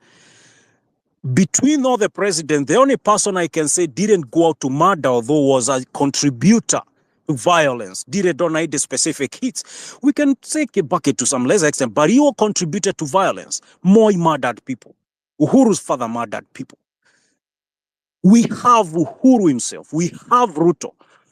And so we have this system where dishonesty is rewarded in the Kenyan system. Today, I want something done to get a job. I gotta be dishonest. I'm telling the people that I meet and the people that know me that the problem we have in Kenya is a serious lack of self-reflection. It's a dishonesty through the entire society. A man comes around with money. We don't care where he came from. they give each mama mboga pesa kidogo, kila mtu anachukua. This is a problem of dishonesty that permeates through society. And so the key thing here is tuendelee ama tusiendelee. We must continue. And the end goal for us must be a system where even if people are dishonest, we can reduce the amount of damage they do to the nation. Vile unaweza punguza damage. Let's say kuna watu unajua ambao mna transact na wao. You cannot be making deals that you do not have witnesses to. Now we've reduced witnesses to be cabinet secretaries for all the deals that are made, from a simple expenditure, as you know, hosting a party, buying teas and all those things. They keep saying it's 50 million plus to host parties at the State House, all the way to signing multi-billion contracts with the IMF to get loans, or multi-billion contracts with Chinese companies. They are all done with who? Witnesses ambao wamesha co-optiwa. These are the cabinet secretaries and the people we trust. And then we see pictures on the Gazette the next day ati hao watu wamesaini loan.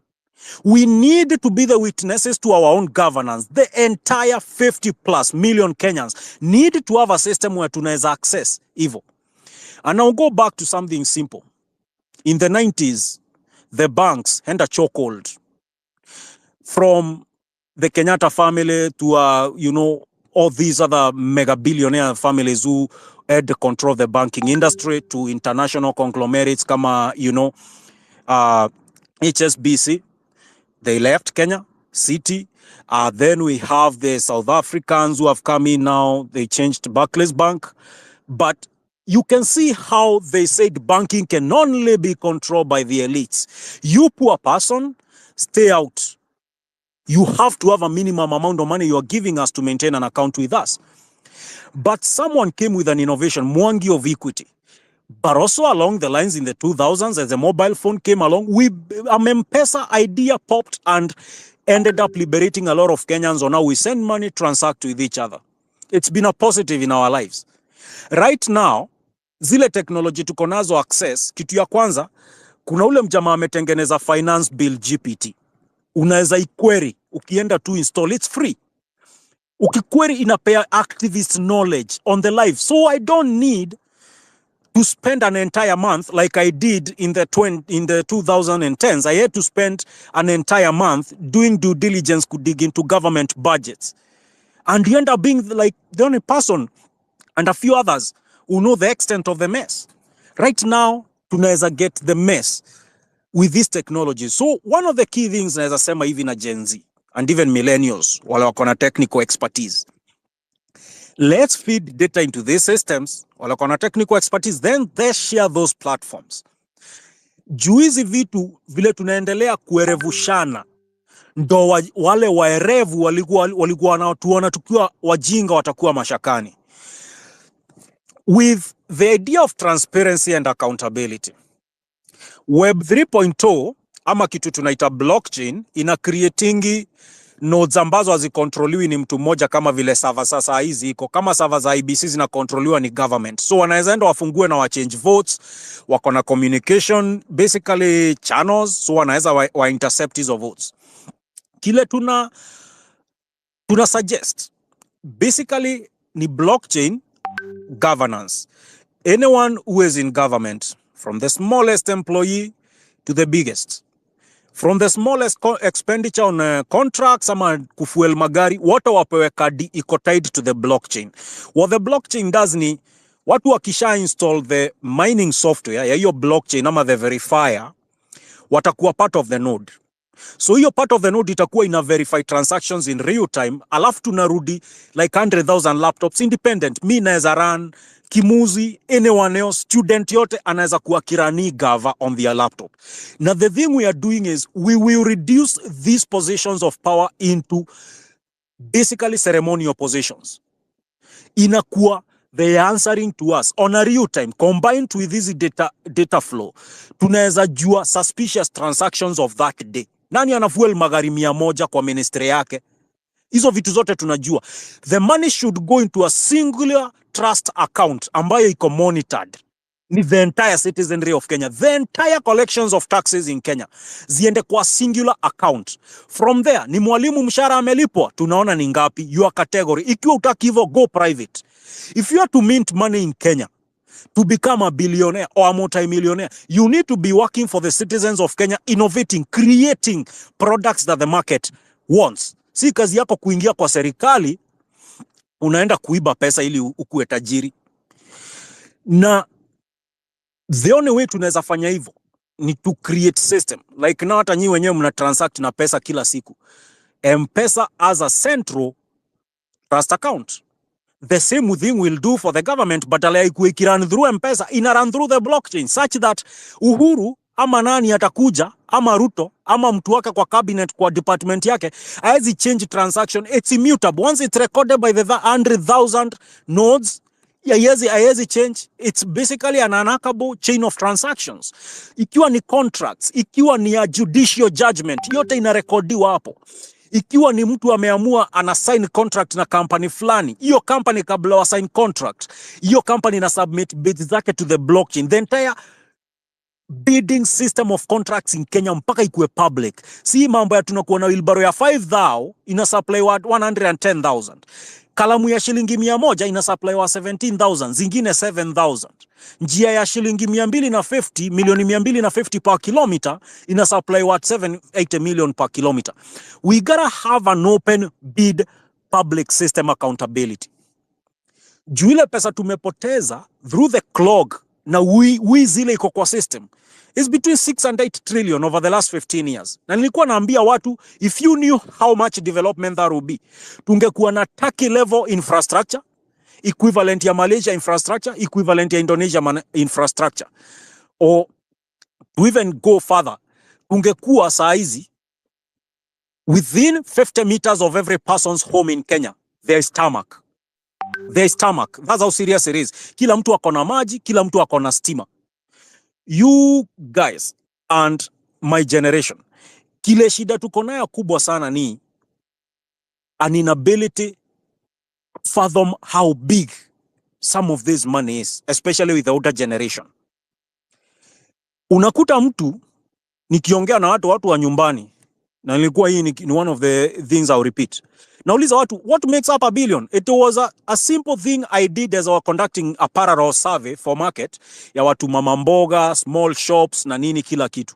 I was shocked. 7 out of 10 failed. And this was a survey across like 3,000 people. As I was doing my own market service for the product I was trying to launch, I also did that because I was also active in basically economic analysis of Kenya position, na kujua hizi vitu zote za wizi naendelea ngaji, nani anaibanga, strategy ni gani wanatumia, what kind of shell companies are they using. Then I search that against a global database of companies, nione ni companies gani zinalipwa ambazo hatujui. I used to do that together with my friends. And one of the key things likam kurealize ni ati raia wa kawaida Kenya, especially the older generation, si wengi wanaelewa what a billion is, except those who are really learned na wanajua mahesabu. Uliza wengi, what makes up a billion? I swear to God, most don't know, the older generation. Wengi wanafikiria ni 20 million, wengi wanafikiria 50 million, wengi wanafikiria 100 million, wengi wanafikiria 200 million. Out of all those who failed, the 7 kati ya 10, wote, basically out of the 3,000, which was like 2,000 plus, they didn't get it past 200 million. They hata wakuna wale walisema 500 million. No, this is a key problem in getting them to work with us, the younger generation. So mpaka tueleze vizuri sana kwa nini tunahitaji system ambazo hazirely na politician moja, MCA moja, ama MCAs wetu, ama governors wetu, ama president, ama cabinet secretary. It's cause kitu ya kwanza, zile pesa tunaongea zinaibiwa out of the national budget. It's unbelievable. It boggles your mind. Kitu ya pili ni ati kuwa tumekuwa in a culture ambao wako na nguvu na wizi are the leaders, which has then led to this deteriorating situation in terms of honesty. Hata we mwenyewe ukikaa hivi ukideal na marafiki zako unaona the entire dishonesty culture is across Kenya. Watu wanakuibia, watu wanakudanganya kwa nini unataka uwatumie mpesa. Inaanzia pale chini. And so in such a basically choo ambayo imejaza kila pahali. The only way tunaweza hakikisha ule leader tumechagua atuibi ni tusimtrust na MPs kama 400 na tusimtrust na senators. Juu an equivalent, I'll give you a very simple fact. Ruto akiingia 2013 wakiwa na Uhuru, Ruto was not worth more than, he was worth, estimates were between 5 and 19 billion. Juu alikuwa ameibaiba kidogo across the generation since 1992 na hizo vitu zote. But how come by the time Ruto is vying for presidency 10 years later, to convince he's been in opposition, yet he's been in government, steering all the powerful ministry, stealing every goddamn project. We don't have enough electricity because of him. We do not have enough tamaking of roads because of him and Uhuru. Uhuru goes on a borrowing binge, is asleep drunk while the thief steals, and they are both stealing. Then they disagree on the cut. Then they fall out. Then he convinces us that he's not in government. He's an opposition. Then anarudi anaingia tena. They borrow trillions and yet we cannot hatuwezi account for 15 to 20% utilization, meaning 80% of all the debt we've taken is as if a drunk or a gambler took a loan of 100 million, gambled all of it, and when the banks come calling, you don't have the business to repay the loan. Hiyo ndo equivalent na equate national debt yetu. So we have to demand change. But ile change demand, tuache kufikiria hii system ya democracy tunaruliwa ni wase pale juu na wana make decisions behind the curtains, surrounded by another 1,000 people who can approve, the lawyer, the judges, the guys in the military na nini. Mpaka tukuwe na direct democracy implemented such that they are all empowered to steal from us and oppress us. Tunachangeio stuff yote. So, the way we go about this ni kuensure kama saa hii president akona kadi yake ni jets na board, wase wake wote wana board jet na yeye wana swipe hiyo card. We record that transaction. Leo tunajua president amepanda ndege ameenda US. Hii nonsense wanasemanga, kuna nonsense inatumikanga sana in most corrupt country, state security. Think of that word. Security for who? If Biden is having guests at the White House, tunajuanga ni wangapi, chai imekunywa ya how much estimates, all that money. The freedom of information iko available. Watu wakihost parties mbaya London, you know, kama during COVID, ilijulikana walitumia pesa ngapi, walihost ngapi, nani walikuweko, kwa nini walifloat COVID. Hizo vitu zote zinatrakika. But there's a caveat. Those are nations where honest men are found everywhere. So they are able to blow the whistle on those who are corrupt in government. So ukiangalia system yetu juu tunadeal na dishonesty at every level of society. Hatuwezi demand just change in leaders, which is a first. Mpaka tuende further. Such that juu kitu itahitaji referendum. In the next leadership that comes in, this must be on the agenda. Where uliataingia mpaka overhaul system na tukue part of the installation of the new system where every citizen can run the node of the blockchain to verify government transactions. Inaitajingione 100 gigabytes of space. Kila mtu akona laptop ya more than 100 gigabytes. Tukirana laptop kama ngiri 50 of which najua ziko Kenya na watu wako willing. Activists are already past 100,000, the activists alone. Tutakuwa tuko na system tunajua inatuambia how much money might have been stolen from our total kitty. Ni contracts zinataka kulipwa, unalipwa njia umetengeneza ngapi. Kuna activists wanachapa picha, wanaangalia quality ya kazi, tuko na engineers wamejitolea part of the activist movement. The idea is we take responsibility and accountability of the government into our own hands. Injaro tunangojea sijui the next person comes in, whether it's Matiang'i, a rule by oppression or by whatever. In the back end, anaiba yake kidogo anajiekea. Turudi hata tuangalie the better leaders of the opposition. Watu kama akina Rao. Watu wamekuwa na upinzani all through. Watu wote, they can be easily co-opted with threats. Mtu anakuja anakuambia, hii pesa ndo nitakupea. Ama either way, you either eat the carrot or I'm coming after you. And then you leave me alone. We are living in a country where the mafia have their own government. And that's the problem. Kila mtu akiingia hata ikiwa kuwa mafia, sasa anataka kuwa the new mafia. Kila mtu anataka ibe enough, so that sasa kuwe na clout. So we end up with an incentive system. From the get-go, wale watu wanataka kusimama MC, kusimama MP, kusimama senator. Kila mtu akona incentive ya kuiba enough. so that I fight against other people. Na najua kuna watu watamhold responsible. Ana accountability haiko kwa systems. Whether it's the judges, they can be both. Their decisions need to be on the blockchain. We need to read their opinions on the blockchain. Kila kitu, haezi change, unarudi nyuma. Kesi ilikuwa na nini, kila kitu. Ambayo ni public, concerns the public should be public material. Na hiyo kitu mpaka to implement system. Hata vijana the next generation na hata sisi wenyewe tunaelezea mapero wetu, tunawaonyesha, tunawaambia unachekizi zote hizi zote yellow ishapa hivi na hizi orange hizi zinakaa ni pesa zimeibiwa leo, and we have enough activist base wanaweza go after mtu yote ana suspect wa jana aliiba pesa. Hiyo gari, kwa nini unatuambia umefuel gari mafuta ngiriso? Hizo vitu kama hizo. Kwa nini unatuambia sijui ulikuwa umeketi kwa meetings 10 jana, you are getting all this remuneration? How comes you have so much time? We kick you out. Hii story ati pesa inaibiwa leo, then audits zinafanywa a decade later, is lost cause. And so I'll bring it to the prosperity of Kenya, where we need these open governance systems.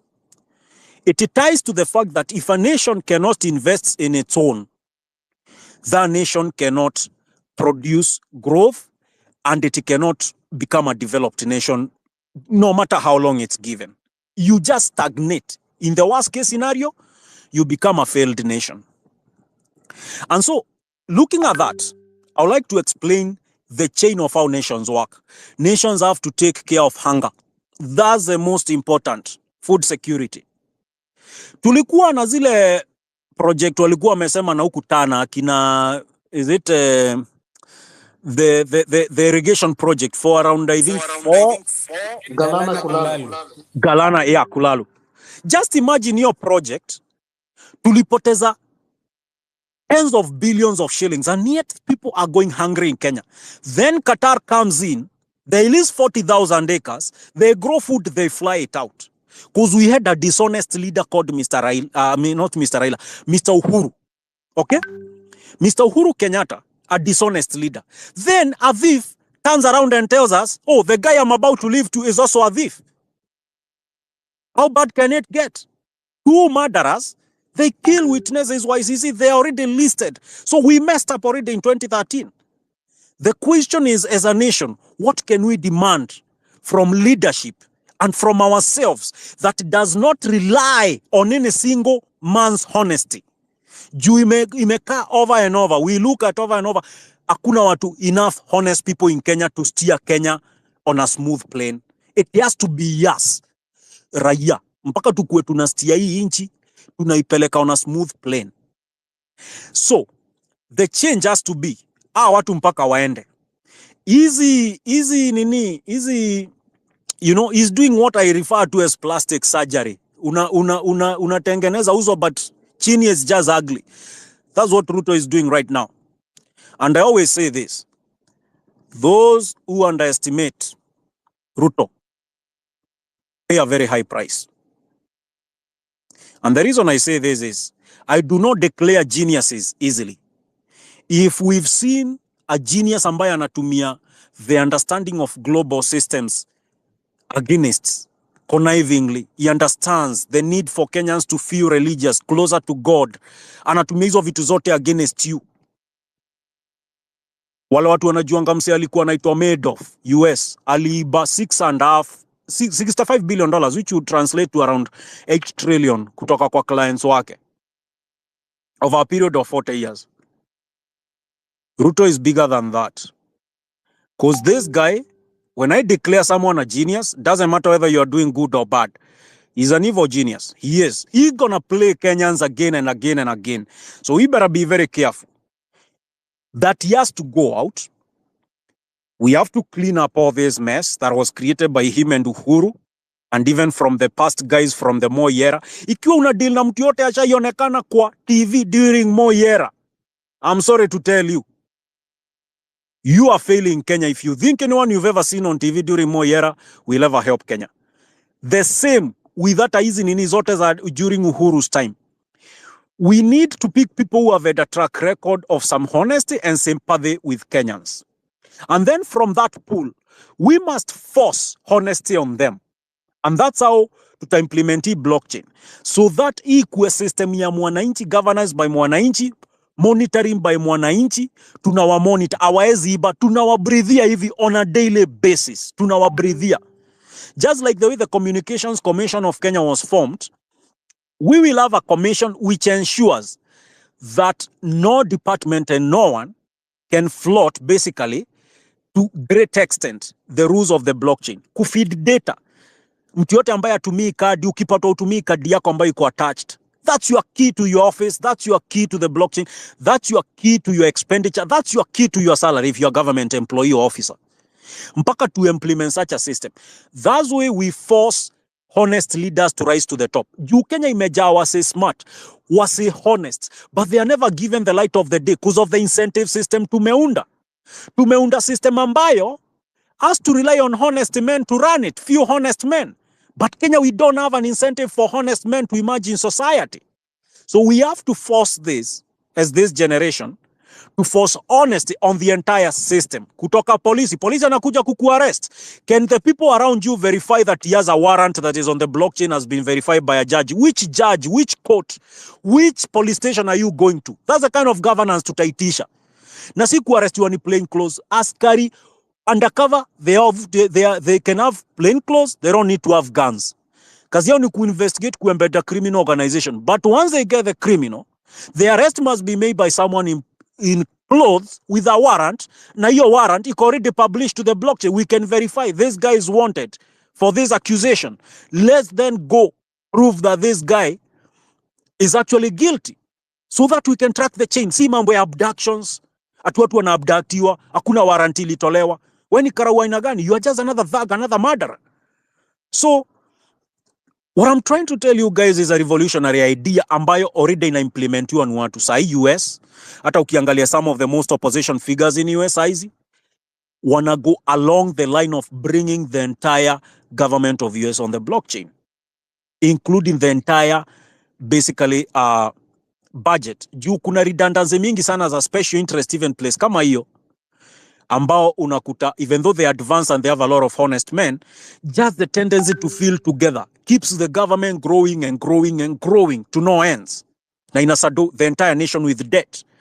The way we reign it is we do all the things that Gen Z may propose. Cut the salaries, cut the positions. Let's reduce the amount of travel these guys have to do, the benefits. If you are getting into government, it's because you are chosen. You are the chosen one who feels it's their calling to serve the people. We gotta be so proud of our nation that we are willing to serve our nation like we serve the calling of God. Acha nikwambie, hii story tunashinda tukidanganywa ni watu, alafu wanakuja na pesa. Do we ever stop to ask these people, what value have you provided to the Kenyan society? Okay? What value have you provided? New value have you generated? Do you even hata hii pesa wanaiba hata wa reinvest in the country? Wanapeleka pesa Switzerland, wanapeleka pesa Singapore. Tukama Ruto is a very big investor in hotel industry in Singapore. Branches in Australia, real estate in the US, all over the place. Akina Kidero, all these people. Uhuru, the daughter and the son, they own apartments at Hyde Park, London. Apartments ambazo zinauziwa ni masheik. These are things, man, we gotta understand, men and women of Kenya. Mpaka tujue the theft of Kenyan resources is at a humongous scale na equate during the Suharto administration of Indonesia. $60 billion gone from a poor nation that has even had a chance to crawl, leave alone walk. If we fail to demand total accountability, ambayo sasa itabuild the basis of an advanced infrastructure in Kenya, na advanced food security, basis of education, healthcare, then that on top of that tunakuwa tuko na attracted investors, wanakuja hawahitaji kuhongana kuanzisha viwanda zao, wanakuja wanaemploy vijana, wanalipa taxes, they contribute to the growth and the cycle continues of meritocracy, na watu wanafanya kazi honest. If we don't demand such a system of honesty, we failed not only ourselves in this generation, we'll also fail our parents, because remember, we have to take care of our parents when they grow old. That's something most people forget. We have to take care of them. Will there be a healthcare system, an insurance system ya kuwachunga wakizeeka? Hizi vitu zote. So it starts with accountability. Juu hiyo 8 trillion, 6 to 8 trillion, 9 trillion hapo, they estimated different figures inakuja hapo, they wasted through theft of infrastructure funds over the last 15 years. Tungetumia hiyo pesa mzuri, tungekuwa na maji kila pahali, stima kila pahali, you know, things like French energy, nuclear energy companies wanted to set up in Kenya. They come around, they want to set up $1 billion project to feed a gigawatt of electricity to the system. Wanaanza kuharasiwa ni watu wako in government department. These are the people who should be ensuring Kenya advances to manufacturing goods. How can we advance if we don't have the base of infrastructure? It all lays back to dishonesty among the men and women who aspire to be our leaders.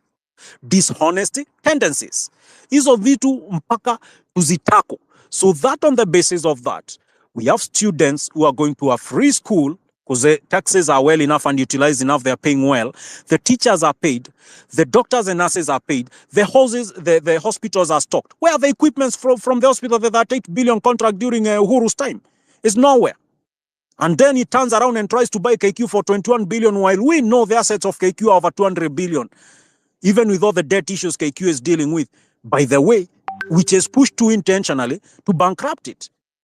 There is such colossal theft of Kenyan resources, blood and sweat, intelligence, time, kila kitu. Mwananchi wa kawaida anaibiwa. If you are a honest man in Kenya, you're already dead, half in the water. We gotta promote a culture of responsibility in the leadership. Na hiyo itarudi change. Ukute mtu yote anataka kuiba, juu anajua ataholdiwa responsible. Ni the system in real time. Na kuna activists enough. Tutawahold responsible. And especially let's go where they've killed people and abducted people. I have one question.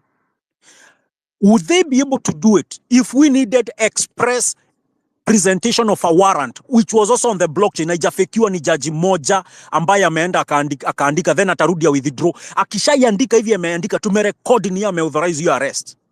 Would that be possible? No, it wouldn't. So responsibility ni saizi the government. The revolution should be the government is the people, to reduce presidency to symbolism, to ceremonial role. Si ati anaamka mtu kutuambia. We know Kenya needs roads, we know Kenya needs water. What we need is the plans, and the plans approved by the blockchain. Once tumeapprove hizo plans, budget ikiallocatiwa, if the contracts are to be paid, kuna maactivists wako kwa ground. Si wenyewe tunapiga picha, tunasema hii kitu ni corrupt. Jamaa hajafanya kazi hii wiki. Si mambo na kugoja miaka 2 tunaambiwa 50 billion dam, somebody stole money. We have to go past that. To past hatutaki kujua nani atakuwa leader, ni systems zinafanya kazi. A case in example, Luxembourg just a few years ago went around, was it 18 or 22 months? But it was quite a long period without the government, without ministers, without members of parliament, without the prime minister. Wow, that's how it goes. They went without that. The system just worked because they are honest men. Daktari walienda kazi, askari walifanya kazi yao. They don't need anyone behind them pushing. So the key thing is that the system lacked honesty since independence. And then in turn, we've always used tribalism, especially our leaders have always used tribalism on us. If we are smart enough, tutaunda Kenya. Na ile intelligence yote ina float Kenya, ile masomo yote ina float Kenya, tutai-enhance. Sasa hata ikuwe next generation. Ikuwe watu wanasoma free. Hii mambo sijui ati MP ndio anadetermine whether you get your education through CDF or not. It has to end. Hizo vitu tuki-implement na tuki-demand, juu unajua at the end of it, best case scenario naambia watu Ruto wataenda, wote waende. Lakini kuna mtu atakuja ndani, and I hope to God it's the best, most honest character. But then I start asking, who will be working under him? Who will be in the lowest OCS wa kule ndani? Nani atakuwa huko ndani? Atakuwa anajua mambo yote, atakakuwa ni mtu the most honest person in Kenya? No. So we have to force accountability. We have to force honesty on all leaders. And not only leaders, all government employees have to be forced into honesty. Kama saizi vitu kama hata vitu kuprocess, vitu kama passport, ama kuprocess saa zingine IDs, ina take days, years on end, and yet unaitishwa pesa. That's corruption at the local level. We have to eliminate it. Ukisha apply document yako, inapaswa kuwa already iko logged by the system, inaenda utakuwa offered nini yako, na ukipata hata ikiwa niyo whistleblowing, unapata mtu anachukua hongo pale, una report direct to the blockchain, record yako inakuwa kama vile criminals wanakuanga in most advanced nations. You are a criminal forever on the blockchain, tunajua wewe ulichukua hongo. Now then, once we can verify your accounts, once the investigators go after you and it's verified that you are found guilty, the record stays unexpunged on the blockchain. Watu wanakutrack maisha yako yote, wewe uliiba na ulikuwa mtu wa serikali, mtumishi wa watu. That's a system that is impersonal. That's a system that is nationwide. That's a system that curates honesty. And that's a system that allows honest men to rise to the top. Once we allow the honest men to rise to the top, the doctors, the nurses who are hardworking, they are remunerated their money. Juu saizi najaribingi kuambia watu, put into perspective how much like the Kenyan budget is. At a 3.8 trillion, you are looking at a $30 billion budget. Estimates. $30 billion budget. Hakuna country mingi ziko na $30 billion budget zinasafa mashida. Kenya inasafa. We are a rich nation. The citizens are working honestly. What we lack is a honest system of governance. Na ndo maana we must move beyond kusema watu watoke sijui parliament warudi waende wapi. No. The argument should be going forward mpaka to track wajinga wote kile wanafanya. Juu wamekuwa kiona Mkenya yeyote ambaye anataka kulipa taxes akiwa mjinga. Wanaingia wanaiba, then wanakuja kukwambia vile wao ni watu wakubwa, tunawaita wakubwa, tunawapea heshima ziko, mtu hajai contribute anything useful to society, tunampea heshima hazina mwelekeo. Then that's what the country you end up, extreme wealth inequality. Where at the top, uko na Uhuru na clan yake na familia yake, estimated to be worth between that and $40 billion and recorded wealth, because they keep hiding it through shell companies, Germany, wherever, name it, holding entire swaths of listed and unlisted companies through private equity na nini na family offices zao. Then you end up with someone with Ruto who is trying to replicate the same. He was a hustler, but what kind of a hustler? The guy has been a billionaire since the late 90s. Just keep rising and rising. So when we entrust our country to people who are willing to murder at every corner, be a thug, lie, own God-fearing people, pretend you fear God yet you don't. When we allow our nation to fall that low, radical measures are required. Na mimi nasema hivi, angalia kwa maisha yako saa hizi na uangalie vizuri sana. Utanotice watu ambao hawakwambii ukweli, they are around you. Watu wanataka kuibia pesa, wanataka, basically you realize it's a society-wide problem, but that ends up being the problem that started a long time ago, and it's been fed and fed to the current generation. Now we have to fight back.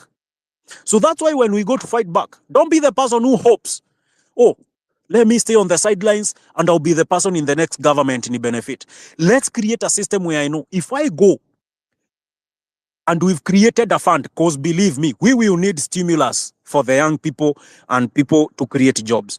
We have decided we are going to have a 300 billion youth fund based on merit and guarantorship that is on the blockchain. You can present a business idea, ifandiwe ni 50, 100k. Uende ufanye kazi, wirudisha. Ukikataa kulipa, record yako inaenda blockchain. Honesty. Every level. Because to restart Kenya's economy, especially with unemployment, thieving, overtaxation, and misuse of funds, tutahitaji hapo. The other thing ni kitu ya debt. If the debt was being operated and we were on the blockchain, hizi pesa zinasemekana ziliibiwa after Eurobond, na zikurudishwa $1 billion Kenya, we would all have been aware in real time.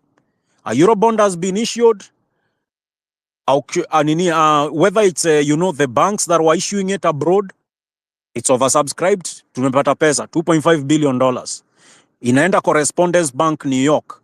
Has it been wired to Kenya? Has the central bank received that money? The records of the Central Bank of Kenya should be public knowledge to everyone who is a Kenyan citizen. It should be open knowledge, real time. Tunaona ni pesa ngapi zinaingia. What's the estimate at the end of the day? Is it 120 billion? Is it juu hata reserves zilikuwa zimefika karibu a trillion? Is it 1 trillion 100 and how much money? We need to see that in real time, such that kazi yetu kama wa Kenya ni ku prevent corruption kabla itoke. Juu mtu akishaiba bilioni 10, Kurikavata mbili ni shida. Juu pesa inarudi ina money launderiwa across the planet. By the time hata mtu mwenyewe ameiba hiyo 10 billion, by the time inamrudia ikiwa clean money, it's only 5 billion. Juu how much money laundering costs? You know? So, we have to demand accountability in the sense that tuna prevent corruption kabla itoke. Juu kama sahi watu wengi wako on the agenda ya, let's go repossess the assets. Guess what? Uhuru is estimated to be worth 42 billion. That's the public money he owns. Do you know about all the shell companies and money they own abroad? No. Ruto the same, utaenda uchukue Weston, uchukue nini, utaachilia ranch zake za Australia, hoteli zake ambazo ziko worth hundreds of millions of dollars, utaziachilia Singapore na US. Watarudi wakuja hata hutaweza kuconfiscate real estate hapa, juu ameregister through multiple shell companies. This is a problem tuna deal nayo. Watu wanaiba trillion. They don't care whether a child in Kenya fee is fed or educated. They don't care. Si mambo ati na mtu anaingia anaiba bilioni 10 anatosheka. Mtu anataka kuiba trillion mzima na ya pili aongeze na ya tatu. Akina Moses Kuria, they are now worth 10 plus billion. Watu ambao hata akina Murkomen, they are walking around with 4 million shilling watches akidanganya watu ni ngiri 900 as if people cannot verify information online. So, this is a revolution in progress. We are just getting started. So as we continue, mimi naweza waji kitu moja. Tuendelee. Lakini let's not forget the end goal. Juu tuta end up like a stagnated revolution kama za Sudan, revolution kama za Tunisia, revolution kama za, hizi countries mingi unaona za Arab Spring. And the problem was, they never developed a comprehensive diagnosis of the problem with the system they had. They just thought, we swap Assad for someone else. They just thought, we swap Mubarak. They got another dictator in Egypt. They did not acquire honest systems there. So, bado they are being ruled by iron fists, and if anything good comes out of your way, ni juu ya masi ya huyo leader wenu. Look at Bashir. Bashir anatolewa. The next day, chaos ziko kwa streets. Because they did not have a clear idea of what they wanted. They thought, the next government, guess what? Mimi niko upinzani saizi ni mimi nasema wasi watolewe. Next government itakuwa ndani, so nita benefit. So let me keep quiet instead of proposing ideas that can actually create a long-term, a lasting nation. So as we go through this revolution, tukue very careful about forgetting the basic diagnosis ya shida ile ina hail Kenya. The leaders reflect on us. Tuliwapigia kura kama wa Kenya. So it's upon us to demand system ambayo ni transparent. So that way, hatutakuwa na mashida ambazo zinakuja. Hii generation ikuwe kwa street. Tukuwe na leaders wawili down the line. Tuweke leaders honest mwingine. Then ule atakuja after huyo honest ni leader ambaye ni fake, ambaye ni cheat. So let's be very careful. Tukikuwa tunataka just kuswitch leaders, we must switch the leaders in the meantime. But ule leader anakuja, kitu ya open governance, radical transparency on the blockchain must be right front and center. Tuna hold each and every decision. The law courts, the cops, the government, the police, the military also has to be held accountable. Nani aliapprove, general mgani alikuwa na agree na hizi decisions ati wakuja wa deploywe? Our MPs, our senators, such that hata tukawaipata mtu ambaye anataka kudestroy Kenya, kama vile Ruto wako saizi na vile Uhuru wamekuwa wote, they cannot take us to mess the way they have done. They can't even do 0.1% of the problem ilo wameleta. So that's basically my thoughts. I'll give space to other people. But remember, accountability must be forced on the leaders. Honesty must be forced on the leaders. We need a government where we force everyone to be honest. Na going forward, tuweke hiyo moto juu, tuendelee kuwekea pressure, na tuendelee kuensure kuwa watasikiza kile tunasema, na tu spread the message, na tuelimishe watu wengine pia. Juu Hii ni kitu imekuwa na sisi for generation. We are the generation to end this and innovate on our own, on how we are going to be governed. Such that mtu yote anakuja after sisi, atakuwa anasema wasi waliunda system kwa kweli, mtu mmoja hawezi mess up. Watu 10 hawezi mess up, hata watu 1000 hawezi mess up. Because the system can morph and take care of those who are dishonest and those who are corrupt, those who are pillaging. And with Wow. that, I'll let you guys, take over. But we gotta diagnose the problem correctly so that we have the right solution. Thank you. Wow. Dr. Mbati, umesikia sasa? Kimuzi, countries like America, you keep wondering how comes things remain the same. Things are not changing. It's because of the system. There is a lot of course, we don't say that countries like those don't have dishonest men. They are there. But because of the system that was set, you will struggle to live within that, to live in that society.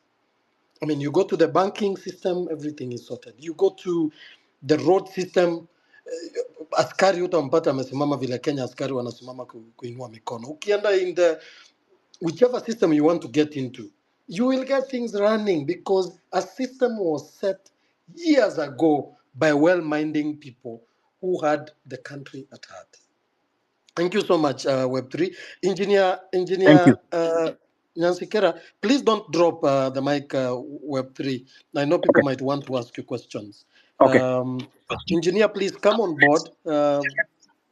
Ongeza kile You unaweza might ask kuongeza. questions are really important right now because we can utilize them. Yes. Engineer? Then questions, please come on board with questions. Yes. Can you hear me? Very loud and clear. Yeah. Okay, all right. Thank you. Let me just close. I don't want to take a lot of time. The previous speaker, Web3, has spoken a lot of things that I relate with, and I totally agree with him. I really hope we such a technological revolution, and we don't want to have piecemeal adoption of technology. When you have an ICT CS whose primary role is launching Wi-Fi, Wi-Fi is very, very basic. If you're talking about Web3 and blockchain, you can realize the kind of gap that you have to cover to get to where Web3 wants us to be. When you have a whole government focusing on laying fiber and setting up Wi-Fi, that's a very small milestone. You set the bar so low, then when you achieve it, you go celebrating like you've done so much for the Kenyans. I call that bullshit. We need to do much more than that. PS Ndemo was one of the reasons Kenya is way ahead in ICT, and some subsequent CSS should have built on that progress. Going back to just launching Wi-Fi's is a step backwards. Now, you've noted that only 21 CSS was sent home. Those ministries they were heading are currently being manned by accounting officers who number 51. Now, as the previous speaker just said, this government can run without CSS. It can, because you have technocrats who are responsible for running those organizations on a daily basis. The chief chemist, chief economist, all directors of treasury and all those people exist, and that they are responsible for generating reports, planning, forecasting, and all that. Now, the PSS are the real accounting officers, and that's where the focus should be. 51 of them, are they competent? Are they capable? Are they loyal to the constitution, or are they loyal to their own interest or those of the president? The president may be well-intending, but are those people responding to what Kenyans want, or they are basically responding to what the president instructs them to? Remember, Alice Wahome was the CS for water, and they differed with the PS Coril, Julius Coril, and she was ministries. Number two, yesterday or day Your before voice is yesterday, breaking. she made us. How about You're now? breaking up. Right now, you're hard. Ebu endelea. Yeah. Now you need to you take note of the matter that the CS lands said that all foreign owners of land leases need to bring back the land title deeds. Now, what is going to happen to those title deeds? That's something that we need to really take into account, because most foreign multinationals in Bomet, Kericho, Nandi, own those lands. When they return these leases, those titles to the Ministry of Lands, who is going to be the custodian of those lands? That's food for thought for everybody in this space. Now, the president wants Kenya to be like Singapore. I think as we try to recall all MPs, we need to benchmark with how much MPs in Singapore or representatives of the people or congressmen in Singapore are paid. I don't think they're paid more than 200,000 shillings equivalent. So if the president wants Kenya to be like Singapore, the first start is to cap MP salaries to not more than 200,000. And that is very, very doable. I hope most of you remember a gentleman called Joe Donde. Joe Donde introduced a banking bill called the Joe Donde Bill that forced that brought what we call the, things like Pesalink, and capping the interest rates charged by banks. But systematically, once that law was adopted, systematically the banks and their cronies have worked to reverse the gains of that Joe Donde bill. What does that mean? It means this country has bright minds, has well-meaning individuals who, once they ascend to power, can be allowed to pass very friendly, citizen-friendly bills. But the majority of those MPs and state officers who are at the behest of these banking cartels will degrade the gains that you make every single day. Now, Web3 mentioned about building very solid systems, but as much as those systems are going to be manned and operated by human beings, the element of honesty and well-intended individuals comes into play. So you can build all those nice systems, but individuals will come and defeat the same systems. The first time we had the 2010 constitution, we had clashes in 2007. A very solid IEBC election system was put in place, but just before the election started, one of the ICT officers at IEBC, who was responsible for the security of the system, was abducted and killed. And the ICT system was compromised through his credentials. So I am a cybersecurity practitioner, and I can tell you can build very, very solid systems. And adding to that, you add blockchain into that. But as long as there's a human intervention at any part of that system, that is where we will fail. And the question of honesty, well-meaning individuals still comes back to play. The county started in, I think, 2013 with the enactment of the new constitution. And IFMIS was a system that was in place to manage public resources, manage the revenue and expenditure of public resources. The first 5 years of county government required that all county governments appropriate funds through IFMIS system. And since generally Kenyans and politicians are corrupt, they'll go and bribe IFMIS officials to insert budgets or expenditure that was not approved or that was not done properly. And the ministry lost, and the government lost a lot of money. The counties lost a lot of money. Those ones who know this, I know I'm saying this. I cannot verify this. So this, I'll say these are it allegedly happened, so that I protect myself. But systems are as good as the people who manage them. Even as I say that to protect myself, officials who were arrested and charged in court.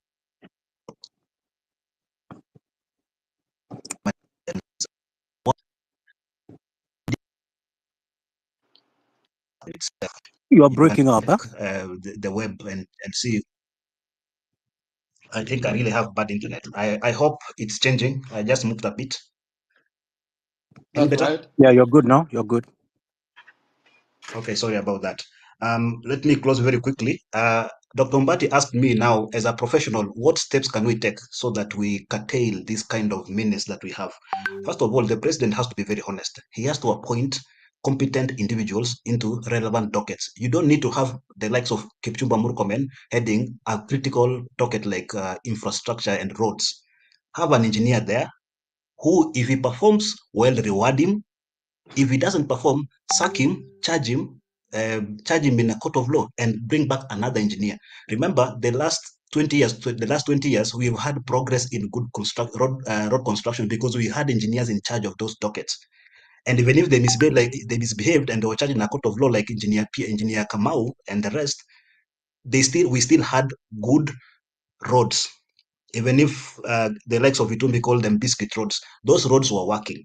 For the last 2 years, those biscuit roads have deteriorated. We have so many bad roads in this country. So the 1,000 kilometers that Murkomen said he constructed, I don't think he did anything. I think he constructed them in his head.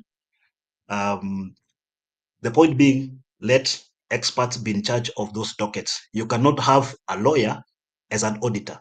You cannot have an engineer as a judge or maybe the registrar of high court. So let relevant individuals run ministries or departments where they are qualified and competent. Let us have someone responsible for the health docket from the health, someone who has training in public health or the medical field.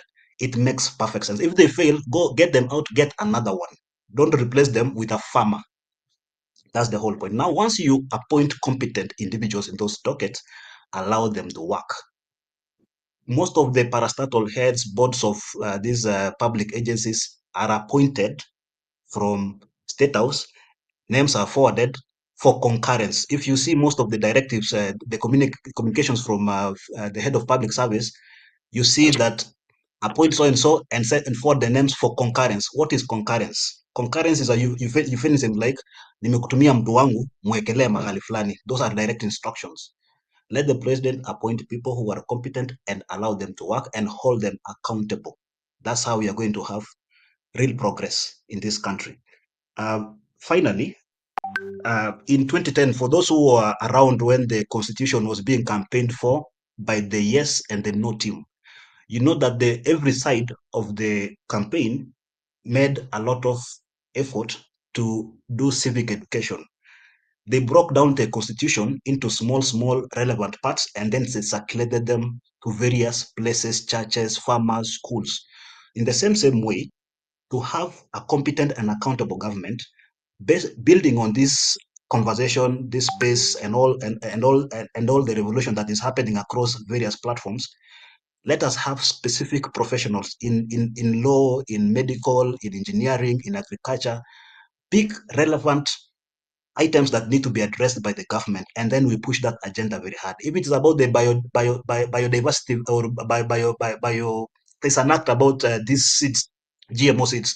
Anybody who is an expert in that area, pick key bullet points and then educate the masses on a regular basis. If it's about the ICT bill, we'll have a committee of technical people who will study that bill, the merits and the demerits of that bill, and then we educate the masses so that when we push the MPs, then we have a solid point to put across. Going back home, my parents are not as exposed as I am, and most of your parents aren't either. So when they are told that the space or the Gen Z who are in the streets are gay activists or they are criminals or they are funded by foreign governments or they are funded by Illuminati, those parents will believe. They are very religious. When the moment they hear it is gay or it is Illuminati, they will believe those politicians. I saw Nelson Koech in Belgut telling the parents that the protests were being funded by the opposition. Now the opposition has joined the government. I don't know what he's going to tell those members of Belgut, but those fools were clapping. Unfortunately, those fools are our parents. So we have to take a step to go and educate them and win them over by educating them the benefits of pushing the government and imagining the government as not doing as a favor, but delivering services based on the taxes that we pay on a regular basis. So those are my submissions. Na nasema tuendelee. Let's push this government. Let them know that we are the employers. We are building a future for ourselves as a millennial and for our future, for our children who are Gen Zs and maybe Gen Zs. Thank you very much. I'll keep holding. You Wow. can drop me from the speakers panel. Thank you so much. Engineer, web and engineer, because it seems this is the direction we might be taking this morning. I will request that you remain. Others may be dropping because questions might come. I think, Kimuzi, that I feel that is what we can do so that whoever has questions can shoot the questions to them. Let's begin with Boniface. Boniface Gatua. Boniface. Thank you, Daktari. Can you all hear me? Loud and clear. Thank you, and thank you, Kimuzi, and all the listeners. Perhaps before I pose my question to Webb, I'll have this to say. First of all, tuendelee ama tusiendelee? That is not even a question, because it is either we go forward or we are doomed. Because as far as I know, and for what we've seen in the last, not just 2 years, since 1992 when Ruto came into politics, he will play into your tune, and we know he'll do that. For as long as we let him remain president, he'll apply all the diversionary tactics just to remain in power. And we need to be vigilant more than we've ever been. And secondly, I want to join engineer in saying this. So long as our political seats are loopholes for business and scot-free theft, and we let these guys go away with all manner of bad manners and corruption, we'll remain in the same hole. We'll continue saying all the good ideas we have here. We'll continue bringing all these solutions, but they will not go anywhere. And the way to make this progress, we need to make these political seats unattractive as possible. The political seats from MCA to president, they must be made unattractive. People must know that when they get to these offices, they're supposed to work for the people. And one way is reducing the salaries and benefits that these people have. There's no way that an MCA should be earning more than a teacher in public schools. So long as these guys go to sittings and they get sitting allowances for doing what we elected them to do, nothing is going to change. And we need to first of all effect that. And how do we effect this? We first of all need to get the right people in these offices. And one thing I even tell most people I talk to is when you give the devil a chance, you're just becoming the serpent. You're becoming the serpent and you're becoming his angel. These guys we are trying to negotiate and try to listen to, these are the same kleptocrats, thieves. The whole cabinet was made up of thieves. These are ICC inductees. The president himself was accused of murder and incitement. These are guys who are willing to kill just to remain in office. They are willing to kill all of us if they can. They are saying they will kill 5,000 people on the streets. These are the people we are saying we want to listen to. That's not possible. And eventually, the problem that we need to solve in this country is the problem of governance. Even in as much as we want to implement the solutions we were saying about blockchain, how sustainable are these solutions? If we don't have the right people in office, they are going to bring sabotage. For example, if you say we want to hold people accountable for the money they spend, how do we hold them accountable? How do we deal with corrupt people? We know China, for example, when you steal in China, you know you public enemy number one. You even face penalties such as death penalty, or you go to jail for the rest of your life. And the president needs to be clear. He has no capacity to tell us that he's a weak president. Why is it that when he wants to pass draconian taxes such as the housing bill, this affordable housing bill that he passed 2023, how is it that he can pass that, but he cannot pass a bill to fight corruption? He just does not have the goodwill to do what is right. And the drafters of the 2010 constitution, they recommended a parliamentary system where all power will rest in parliament. But now, since some people had individual and selfish interests, they sabotaged the whole process, and that's why we are in this hole. And I dare say this, Dr. Ombati, You just have a 1 minute, minute as I brother. finish. You All have a right. minute, yes. I dare say, even right now, as many people are suggesting, even if you put Omtata there, with such representatives in the office, in the parliament, we are not going anywhere. And again, the problem of neocolonialism started very early in the LegCo with such leaders such as Jomo Kenyatta, who went, we were fighting the same problems you were saying, the health, illiteracy, and poverty.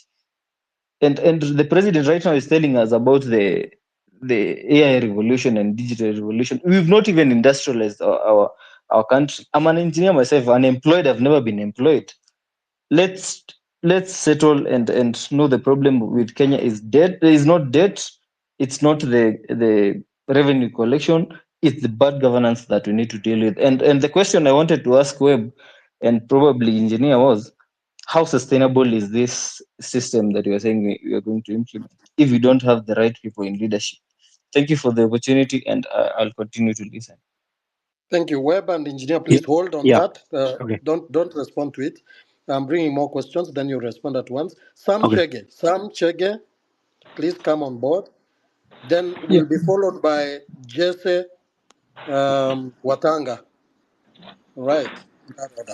And one more thing, we need ladies. Tell ladies to request the mic. We don't want to be only men. Yes, yes. It I have looks seen Meth is chauvinistic. here, Wangari is here. We will Okay, bring more. you'll give them. Thank you. Thank you. Yes. Thank you for the mic. I appreciate you. So I love how and the convention we are talking about this morning, since 3-4 weeks ago, since the Mandamano started. I support that without leaders, our system will fail. Because I mean, computers are not meant to serve us, but we are meant to operate them in a way. So how do we get good leaders? We first look at our legislatures, the MPs, the senators. I've always been asking this question: why should we have an MP paid 800,000 shillings per month? Then he attends sessions in parliament and they get sitting allowances. So I've always pondered the question in my head and I don't get answers. It's like saying you get a CEO of a company or a manager, you pay them quite well for that position. Then whenever they come to work, every time they get the sitting allowances for doing what you employ them to do. So we are the employers. We should seek the right channels to have these people make laws that will favor us. And how do we do that? So when the IBC is reconstituted, we will start by recalling MPs who are not serving our interest. After we recall MPs, we have people in the houses, in both houses, that are partyless. Because I don't see the need of having a president and or a government with majority in parliament. Parliament is supposed to be an independent institution, but having the majority that does the wills of the government is like having an extension of the executive in parliament. So we recall MPs. We have people, independent people in the houses. Then ask them, or not ask them, tell them, because we are the bosses, we put them in power. Make laws, make amendments to laws that are favoring us. These things to do with acts of parliament. In fact, acts of parliament do was na to finya sana, because you will find positions like the prime CS are not in the law, but it's an act of parliament. Things to do with the housing levy, things to do with the CDF. An MP was elected primarily in the constitution to legislate, to represent, to oversight. CDF is not part of their mandate. Hakuna haja akuja aseme that you elect me, I will give you bursary. If you elect me, I will and atengeneza pale ka drainage kwa hii estate. They should not do that. That money should go to the right people including the MOE, Minister of Education, and all that. Like we channel money where we are sure that money will be used in the right manner. Senators have been doing without CDF since the 2013, 2020, 2012, and they have not, had extreme cases. Now the senators. So guys, we start with the right people in power. We recall our these guys, and we put pressure. History, a conflict of interest bill in at the Senate. We put pressure for them to amend the laws that they put ambazo natufinya. So I support a system where we'll be able to see just by a click of a finger the evils of certain people in government, but as well we have the right people in power that are going to put the system at play, because otherwise we might have all the systems that we want to have, but people will come in power now watazifunga those systems, they will downplay the systems, watajua tu how to just, assume or ignore the systems. So we begin with the right people, then we go down and we see sisi wenye tuko huku chini, we are getting the benefits we deserve as a people of Kenya, as citizens of Kenya. Thank you for the time. That is my submission. Thank you. Kimuzi, allow me clear some air. Legrand has pointed out something about me. That is me actually. If you allow, I can clear that air. I was actually coming on your case very hard now. Very good. Yeah, so I am the Dr. Ombati has mentioned. I was the CEC Health in Nyamira, a position I served from 2022 to 2023 when I was relieved of my duties. And the duties that I was relieved of was because of I don't know whether it was a miscommunication or whatever that was. But governor akasema kwamba nimeiba madawa, and so I was relieved of my duties. So the MCAs came to him asking him how kama nimeiba madawa as a CEC where I was involved. The organization with whom we ordered the drugs, that is MEDS, wrote a letter to the governor informing him of why this happened. So this is what happened. We ordered drugs with the MEDS company. They were supposed to deliver it within a period of 7 days. The governor requested the drugs to be brought in a single day. This didn't happen. And they wrote a letter citing the uprising that was happening, that period ile maandamano ilikuwa ya Raila, and it delayed the supply of the drugs. It didn't come within that period, but eventually the drugs were supplied. The governor did audit of the same, and eventually the audit that came out exonerated me or exonerated the Department of Health that drugs were lost. Number two, the letter of sacking that the governor wrote to me is not mentioning anything about drugs that were lost. The letter of sacking that was written to me is saying that I lied to him. I lied to him that the drugs were supposed to be supplied within a day, but they eventually went ahead to be supplied in 7 days. So that is where the issue was. But I don't want to discuss so much about it because I had to go to court, and my case is active in court. And he's one guy I've been calling out because I believe whatever that we were doing and whatever that I was doing as the CEC Health was putting things, whatever that I'm discussing, whoever who has worked with me will share the same sentiments. I'm one guy who's my life has been very open, and it's a period I served. Now, finally, for the drugs to be lost, there is a chain of command. Those people who have worked in the government know this. Kuna the procurement, who did the same. They procured, I don't pay as the CEC. The accounting officer, who's the chief officer, paid. The chief officer finance approved the money to be paid. So my role as the CEC was to oversee the running of the department. And that is what the MCAs kept asking the governor. Those of you who have been following what has been happening in Kenya, and especially in Nyamira, would bear me witness that there's a point the MCAs almost toppled the governor out of office.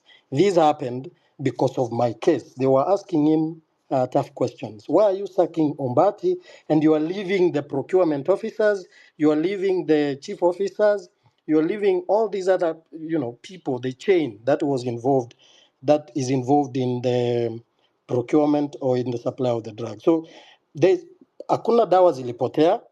There was a miscommunication.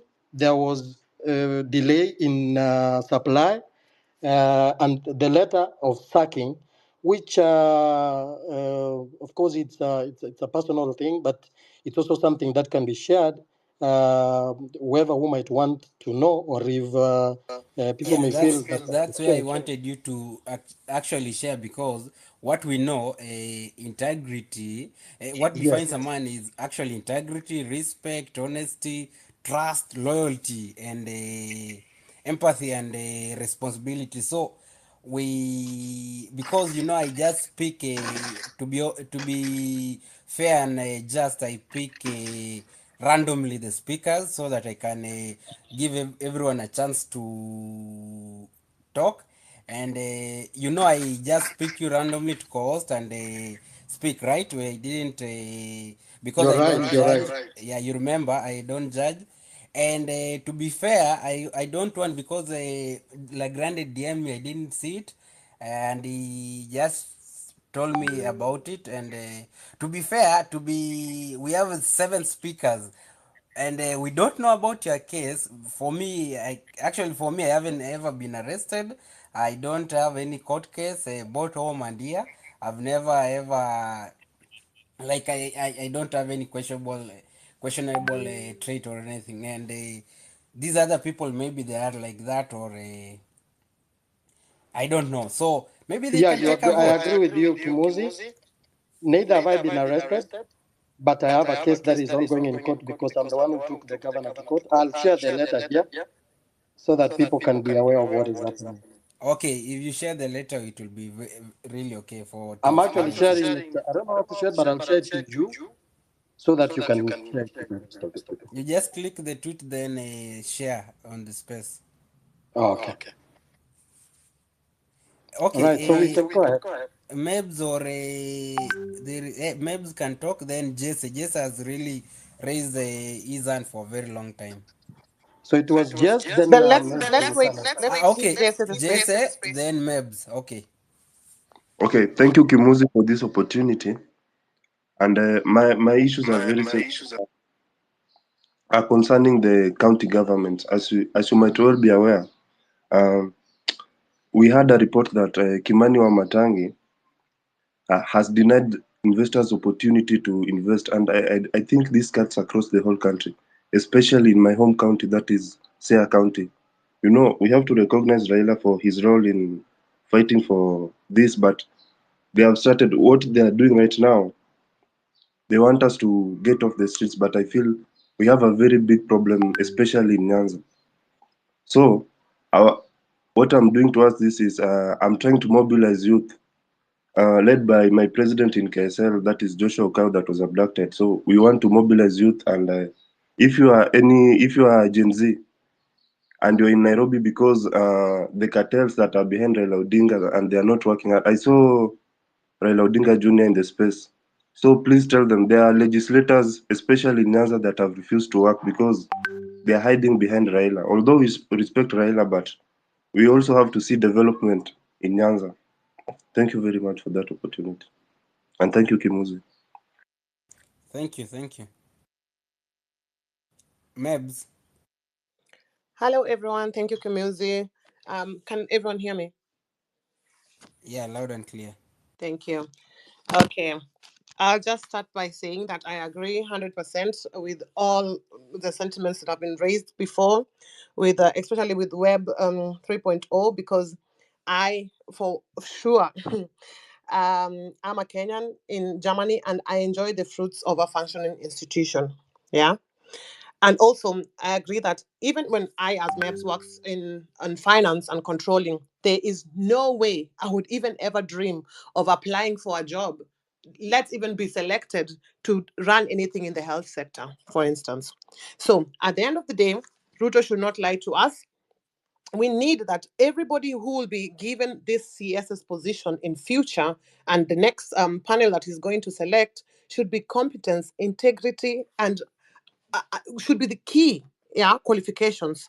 Otherwise, they should not take these jobs. And also, we need to kick tribalism out of this country. If those CS positions were, I don't know, 20 something, let them give them to the minority tribes. Let's see for once that somebody from, I don't know, the smallest tribe in Kenya, I don't know, I can't remember the tribes. Yeah, some of them. Let's El Molo. Exactly, El Molo people, or I think we have like Suba. I can't remember. Yeah, all that. Anyway, and anyone who is newly appointed should first ask for a public audit. Yeah, before they take the position. Otherwise, they should reject the position. If there's no audit, we don't know what they are going into. Yeah, and we don't know what rot they are going to be dealing with. So they should not even take that.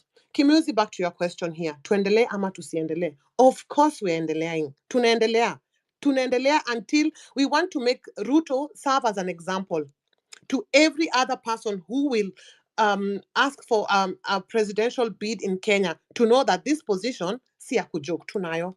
But wa Kenya, my leaders are not people who you just stand up one day in a podium, say, I will do this, and then the next day say, I'll do something. You don't do it. You don't fulfill what your promises. No, this is what we don't want. Yeah, we don't want bandages on top of wounds. If something needs a surgery, we need to go and dissect it and look at the problem. Same way, I won't waste much time because Web 3.0 really stated every point that I wanted to talk about. This is where we want. Kimuzi, we endelea kufinya kabisa. And I understand the speaker before me talk about the county. Once we clean on top, we are draining everything. So all these institutions will be working and then everything will be on line, straight lines. Yeah, that if tomorrow somebody else is appointed to any other position, they just come and continue the job. And then everything else will fall into place. Kimuzi, first of all, take your flowers, bro. You really make these spaces. I don't know what time you sleep, by the way, and I start to question if you're a real person because I left you here last night and I found you here this morning. So take your flowers, and thank you very much for everybody who always makes their time to listen and contribute to this platform. Thank you. I left a co-host, so that's why I just woke up too. All right, Kimuzi, I've already posted the letter. People can read it. And any other question, it can be raised. The next was there's a lady I had said will speak. Maybe she had dropped. Kenyan lady.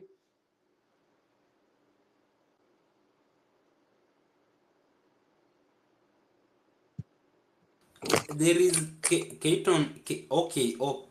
Kate hasn't spoken since he took the mic. Kate, okay. So fine. Kenyan lady, once you finish. Okay. Kate start, then Kenyan lady will. Okay. Then Kenyan lady will come in. Yeah. I had spoken earlier. I was talking about the tribal thing, and talking about the privatization of the company that the senators were trying to pass in the previous sitting. So I had spoken earlier. Thank you. Thank you, Kenyan lady.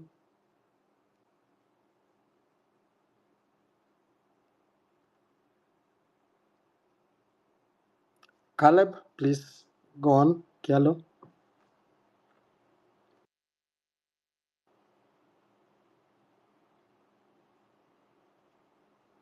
Okay, can you hear me? Yes. Please go ahead. Wow. I started requesting for the mic yesterday at 6 jioni. At least nimeipata. So for me, I don't have much to say. A lot of things have been said, and a lot of things have been said. So personally, mi ni mtu nimegrow Kayole, place inaitwa Soweto, and I can relate to a lot of things this government has done for me. Mazee, I've suffered in this Kenya. Hii Kenya, mazee nimeteseka hii Kenya. Okay, time tulikuwa tunaishi Soweto, I can remember as a kid, nikiwa bado mtoi mdogo, hapo class 1, class 2, and you all know how Kayole is. And Kayole imewekwa in an image that msee akisikia unatoka Kayole, they perceive Kayole as some place that imebeba tu wezi, imebeba tu watu wabaya. But trust me, Kayole haina watu wabaya. Growing as a kid, I had some very traumatizing moments that unaamka asubuhi, unaenda shule, and unapata msee aliuawa jana jioni, as a kid unavuka mwili ya msee, na si ati aliuawa na wezi, ni polisi. Kayole was a place whereby as a kid alarm ya kwenda kulala ilikuwa bunduki. Nasikia tu risasi pa,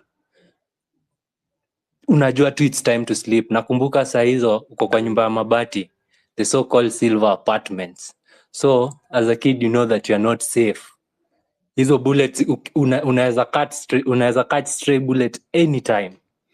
And also these cops have been my enemies ever since I was a kid, man. Wamekuwa adui wetu. Maze tumeshikwa huku. Hujafanya kitu. Bro, you're being arrested because you are poor. Tulianza kunyimwa the rights of being citizens in Kenya ever since you were kids, man. Polisi wametutesa hii Kenya. Wametutesa. And me, my greatest problem is police, bada. Hatu nikiwananga wakichukua hongo hapa kwa barabara, maze I hate those guys. I hate them with every ounce of energy that I have. I hate those people. I hate those people. They destroyed our childhood. Unapata hata ukigrow unakuwa mkubwa, you're just traumatized. Ulianza kuona maiti ukiwa mdogo. That's why kenanga protest, man, you have nothing to lose. Walianza kutufeli. It's not that hatuna akili, bro. People living here, we are smart, we are learned, man. Personally, I have a degree. Currently, I'm doing my diploma. And I can remember a time nikienda interview. Kumbuka vizuri sana, Talanta Plaza, Upper Hill, Ministry of Youth Affairs, Creative Economics and Sports. I have a degree in Education and Sports Management. I was going to interview for an entry-level job. Guess what happened, bro? Venye nilienda hiyo interview, shamelessly, a lady mwenye hajafanya anything related to sports comes and tell me, tukiwa hapo, that I don't know his relative mjinga mgani, yeye hakujua hata job ili announcewa. Me, I followed the due process. Nimeenda huko kutafuta job. Aniambia relative sijui mgani alimuita akamwambia job iko. And that lady took my job. She took my job because tulikuwa wawili. She took my job. That was my job. I was qualified for that. Man, nepotism. Nepotism is another thing. People do not get this position based on merit. That's the worst thing that we have. Me, by the way, in my life, I can never be led. Never in my life. Hata niende institution gani. Mtu danda kuniliko. Bro, heri nikae jobless. I've been jobless my entire life and I'm surviving. Sa ina survive vizuri sana. Though I'm not doing like a job yenye inaniingizia do mob, but bro, I'm surviving. And then the last thing that I want to say, I've suffered. I started by saying I've suffered in this country. I've suffered in this country. And to make it worse, this regime is making it even worse. Before, at least I had a right to be a citizen. Currently, they are taking even my rights to be a citizen of Kenya. Man, kukuwa na ID, I'm being charged 1,000 shillings. Kukuwa na ID. And to make it worse, naambiwa that nita-renew. So the big question is, what if I don't renew the ID? Like, sijalipa hiyo nini ya ku-renew the ID. Does it mean I'm not a Kenyan anymore? Both my parents are Kenyans. And both of them come from the same tribe. And also this thing called tribalism. Maze, I hate you. My parents from kuzaliwa, since I was young, my parents have been against tribalism. Kabisa, you are speaking anything to do with Kikuyu or anything to do with Kalenjin, bro, you are out. You are out of that house. Because we know what happened in 2007. Man, tribalism is not a good thing. I know other people may be saying about tribalism, they don't know the effect of tribalism. I've suffered in this regime. ID niliapply last year, December. ID yangu ilipotea kwa gari. Man, mpaka leo, naendanga naambiwa kama after 2 weeks. Mpaka leo sijaipata ID. Naendanga kila siku, your ID ijatokea, come after 2 weeks. Until I gave up. Sasa na survive na duplicate ID. Passport sasa imechukua I don't know 1 and how many years. Niliona Citizen TV kiannounce some bullshit at is sijui ID zimetolewa but watu hawajaenda kupick I don't know nini, some very cock and bull stories zenye wanaweka hapo. I went huko Nyayo house kutafuta ID, there is no ID, there is no passport, sorry, there is no passport that was there. Man, these regimes of governments from Moi era has failed us. It has failed us as young people. It has failed us. I trust that we have very bright people in Kenya. Young people, mazee. Sometimes in the street, nikiwakingi tu na wasee, I find a lot of young people and we discuss about the careers that they did. Some people did engineering, some people did medicine. But when you start talking with these people from a deeper perspective to ya Kenya, to matters entailing economy, matters entailing their career, you feel like, bro, this guy is smart, this guy is sharp, man. These are the guys when wanafaa change hii nchi. Nitaachia hapo. Caleb, let me just Yes. ni Caleb ndio ameongea. Yes.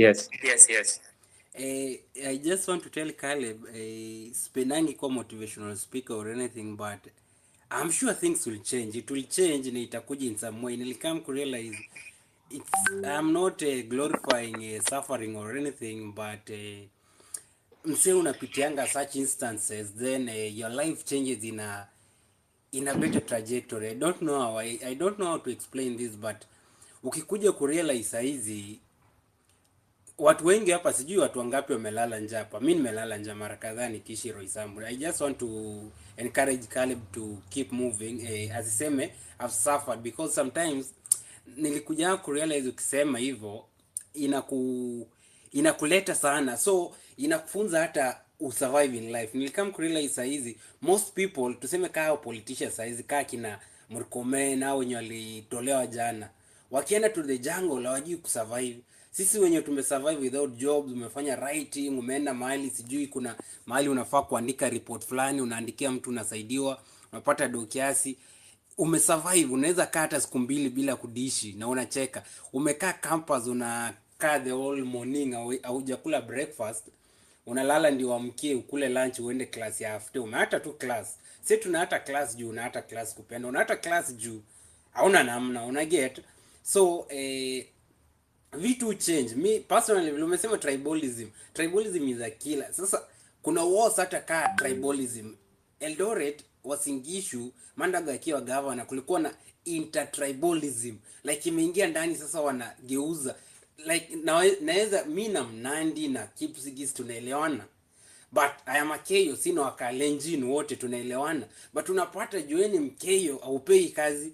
I went to an interview, vile nimesikia ki-complain, and I was actually naelewa chenye anasema. Kienda unaenda interview na mtu mwingine anapewa kazi. Nilienda interview, it's not that I was even qualified for the job, I just applied for water engineering sport and I was niliselectiwa kibahati. So vile nilienda si unajua ile umeenda hata sikuwa na simu, mtu amenitafuta hadi huko Ocha, amesema umeselectiwa huko, shortlistiwa, na mimi hata nilikuwa nimeepa Nairobi juu maisha imenitandika. So kufika huko nimeenda hata tu ile unaenda tu kujipeleka juu hata ulibahatisha. Kufika huko unapata watu wamedunga suti, watu wanakuja na sijui mtu amefanya kazi 5 years 10 years, ni civil engineer, anakuja kupigania job ya job group K water engineer, unalipwa 40k sijui ikikuja hiyo ni basic salary, ikikuja yote ni 60k.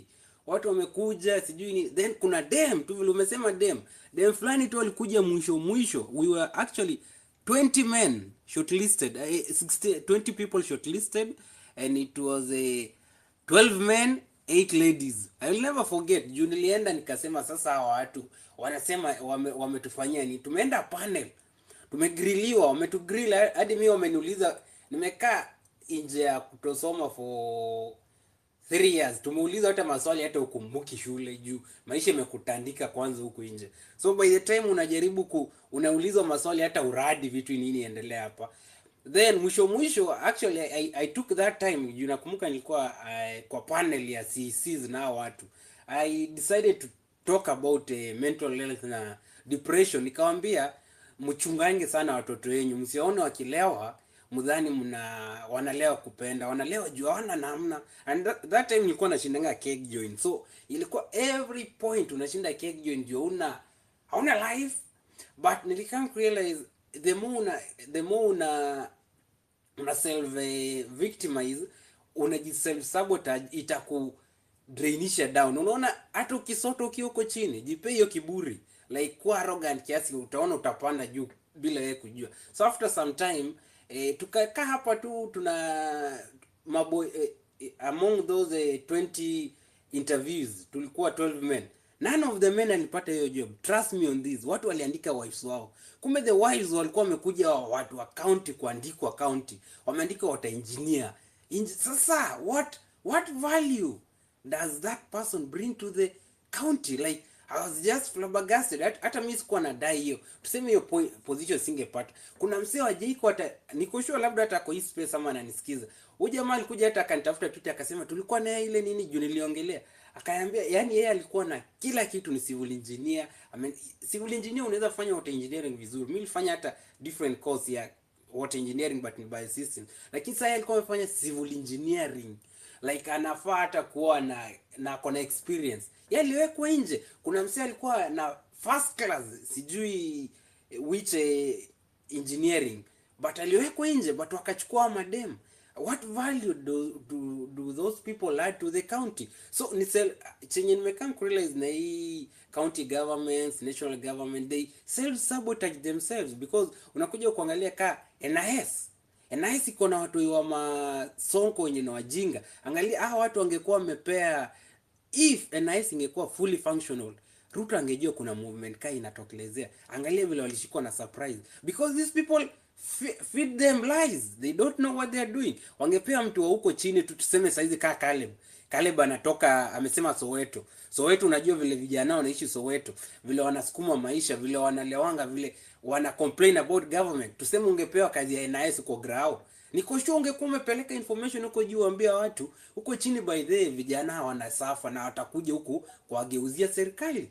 So at the end of the day, tribalism, hizi mavitu za nepotism, hizi vitu za corruption, bado hao watu wajui, it will come to bite back to them. So Caleb, I just want to tell you, after that mimi nilienda nikauza viazi. Nilikuwa nauza viazi actually Twitter. Siku give up after nimeambiwa tulitumia tu text application not successful, or application and na hizo nyingine unatumianga in the future sijui nini usomangi hizo, unasomanga ya kwanza. So after that nikasema stay apply. I've never been employed in Kenya. I've never been employed in Kenya. Niliona shida hiyo time yote unatembea. So nikaanza kuuza viazi na busy kashika, like it was one of the best moments. Then nikapata hii chance, nikaichukua. So chenye naweza kakwambia tu, something better is coming. It's not like it's a guarantee, but just look at that perspective. Like sitaki kuwa motivational speaker, nataka uangalie from a realistic perspective. Na mali umefika in life, set umesafa, hiyo experience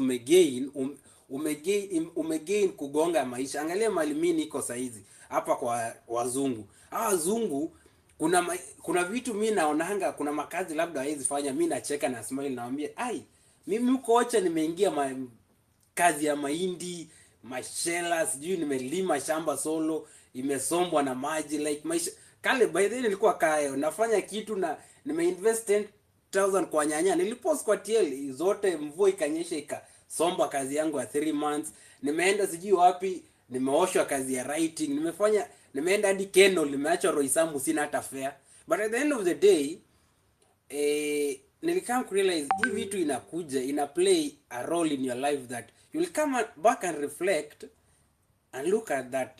Labda ulikuwa unapimwa for the betterment of your life in some like the better step. Unajua life ni gradual step. So don't say nimesafa, nimefanya hii gava by the way imetutesa. Hata mimi sikatai, imenitesa gava ya Uhuru, mimi ilinitesa kabisa. Nikadhani Ruto atatusaidia, but saizi sijakaa gava ya Ruto, sijui vile iko, but watu wanazua. Hata you can read the environment, but ya Uhuru ilikuwa mimi nilisafa. Mimi sitakudanganya, personally I suffered na watu wengi walisuffer. So I would just like to encourage you, kitu kaa ID saizi push pole pole, tunaweza kakupushia kitu kaa passport. Hata mimi my brother aliapply, sijui wewe najaipata. So ni kitu ingine nataka tu kuencourage uangalie from different perspective the life. That's all I can say. Thank you, thank Thank you. you, Kimuzi. Naweza malizia Thank, kitu kidogo tu. okay. Malizia. Okay, the last thing, the question hapo, tuendelee ama tusiendelee? Mazee tuendelee.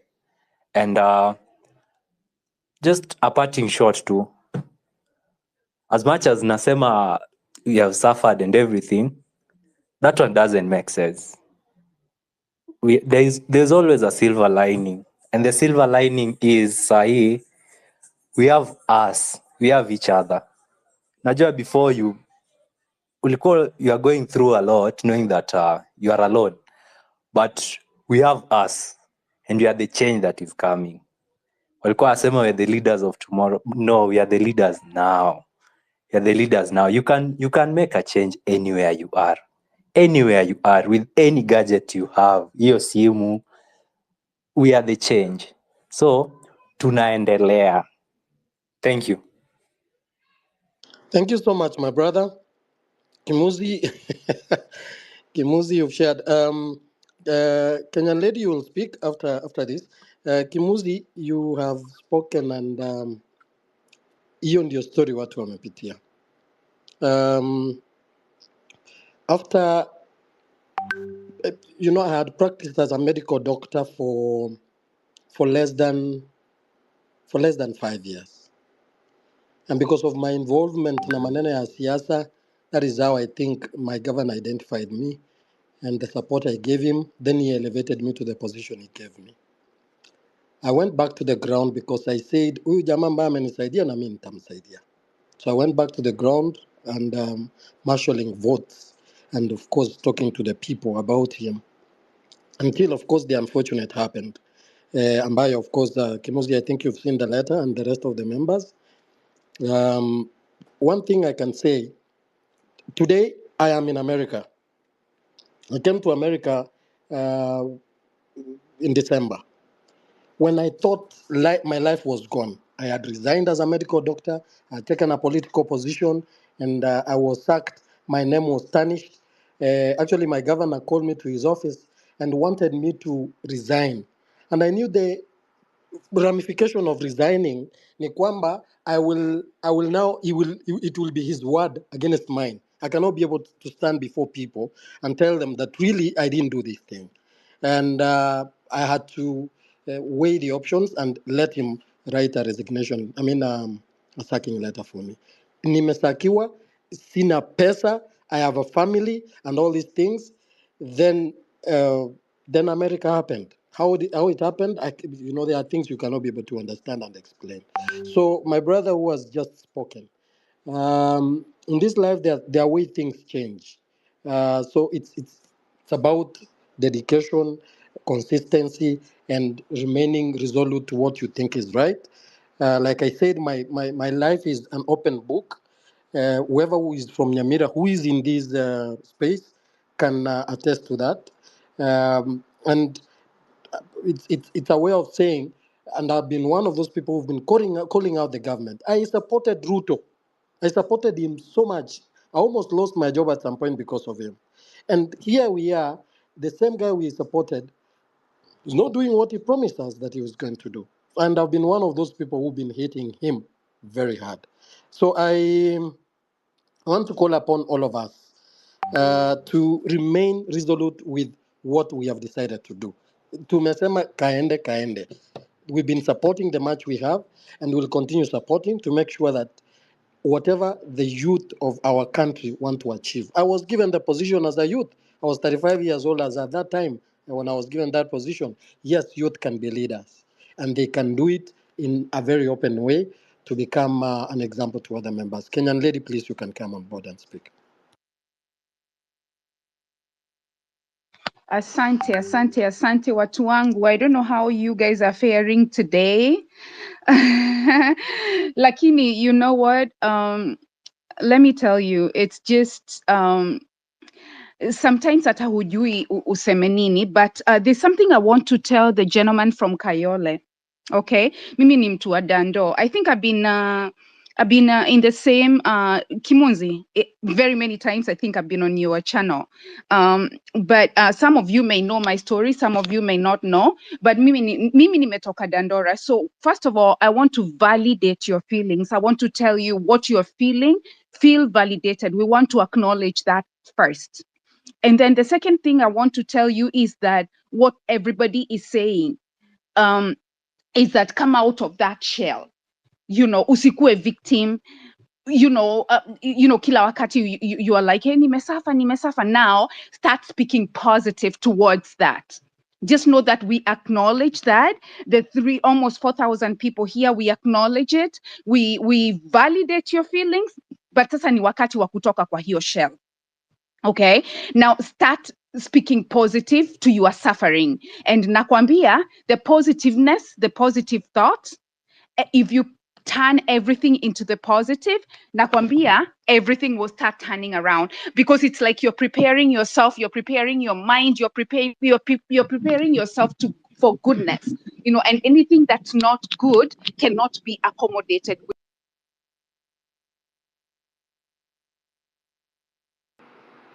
Is it only me or There are a couple of things I want to talk about, and I want to start with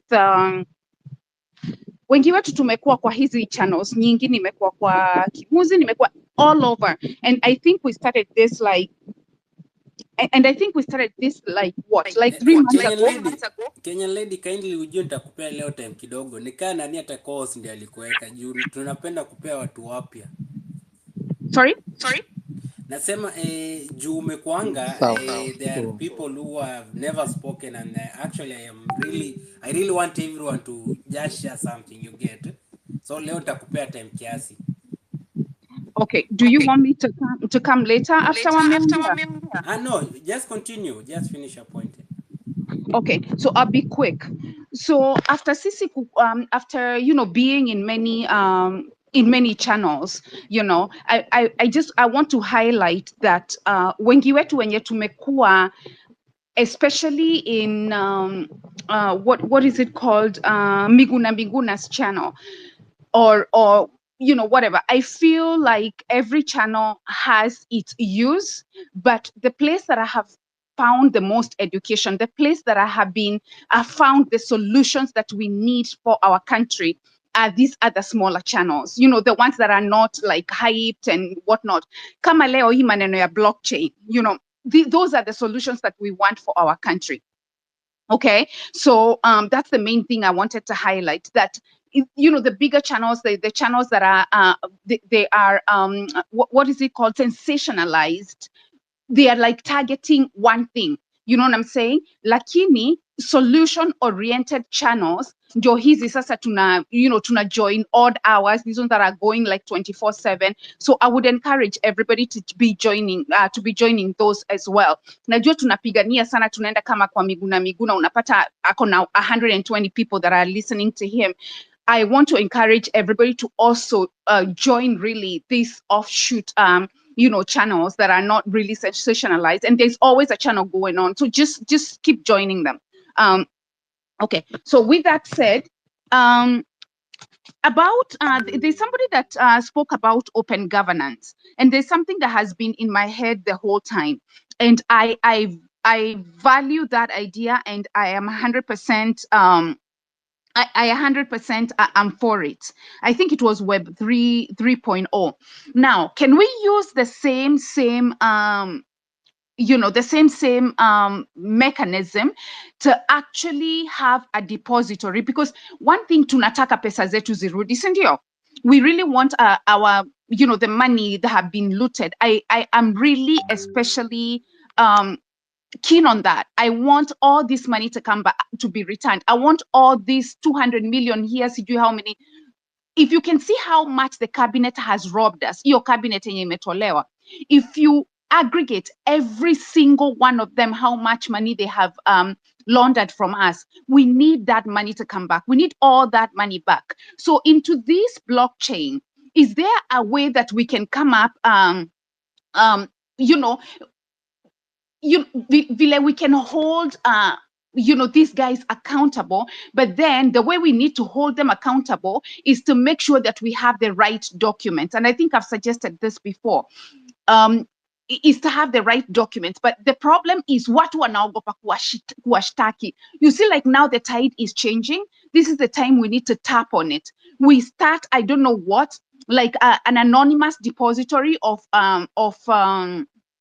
information penye tunajua sisi wote Murkomen aliiba, but how did he steal?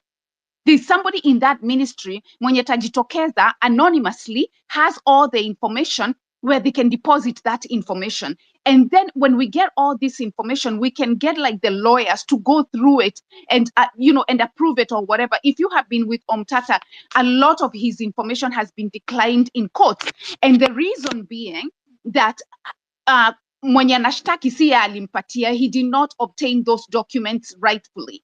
So how can we make those documents that will be deposited in that blockchain in a depository? How can we ensure that that is accepted by our judges? So that's the other thing that I'm wondering about, just a point to think about, because we need to recover our loot. But how do we do that? How do we do that? Because these people wata cooperate and they will ban everything and anything, to cover for themselves or to cover themselves so that tusiwajue. But then there are people still in those ministries who have those documents, who can access those documents, and they are ready to help us, like the way we are ready to help ourselves. Even in those ministries, there are young people. There's still Gen Zs, there are millennials like us working with those ministries. So that's one thing I think we should openly start speaking about, because this is where we find the solution. This is where we are crafting the solutions.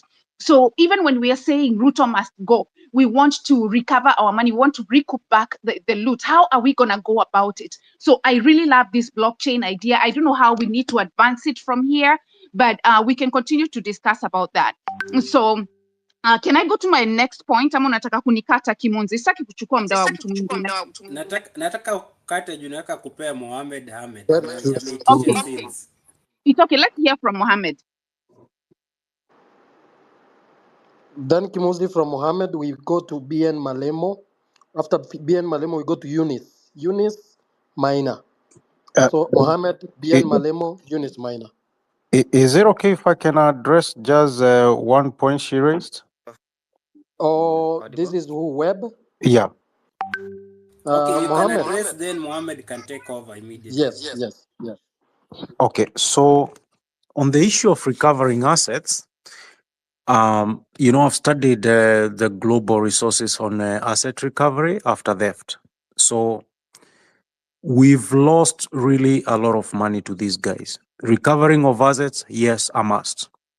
But there are key components to recovering assets. First of all, a willing judiciary. Second, strong prosecution. Basically, that comes as part of the package, but also the willing political class. We must get a leader who is willing to go all out scorched on the administration since 2013. We are talking Uhuru, the entire, all through to Ruto.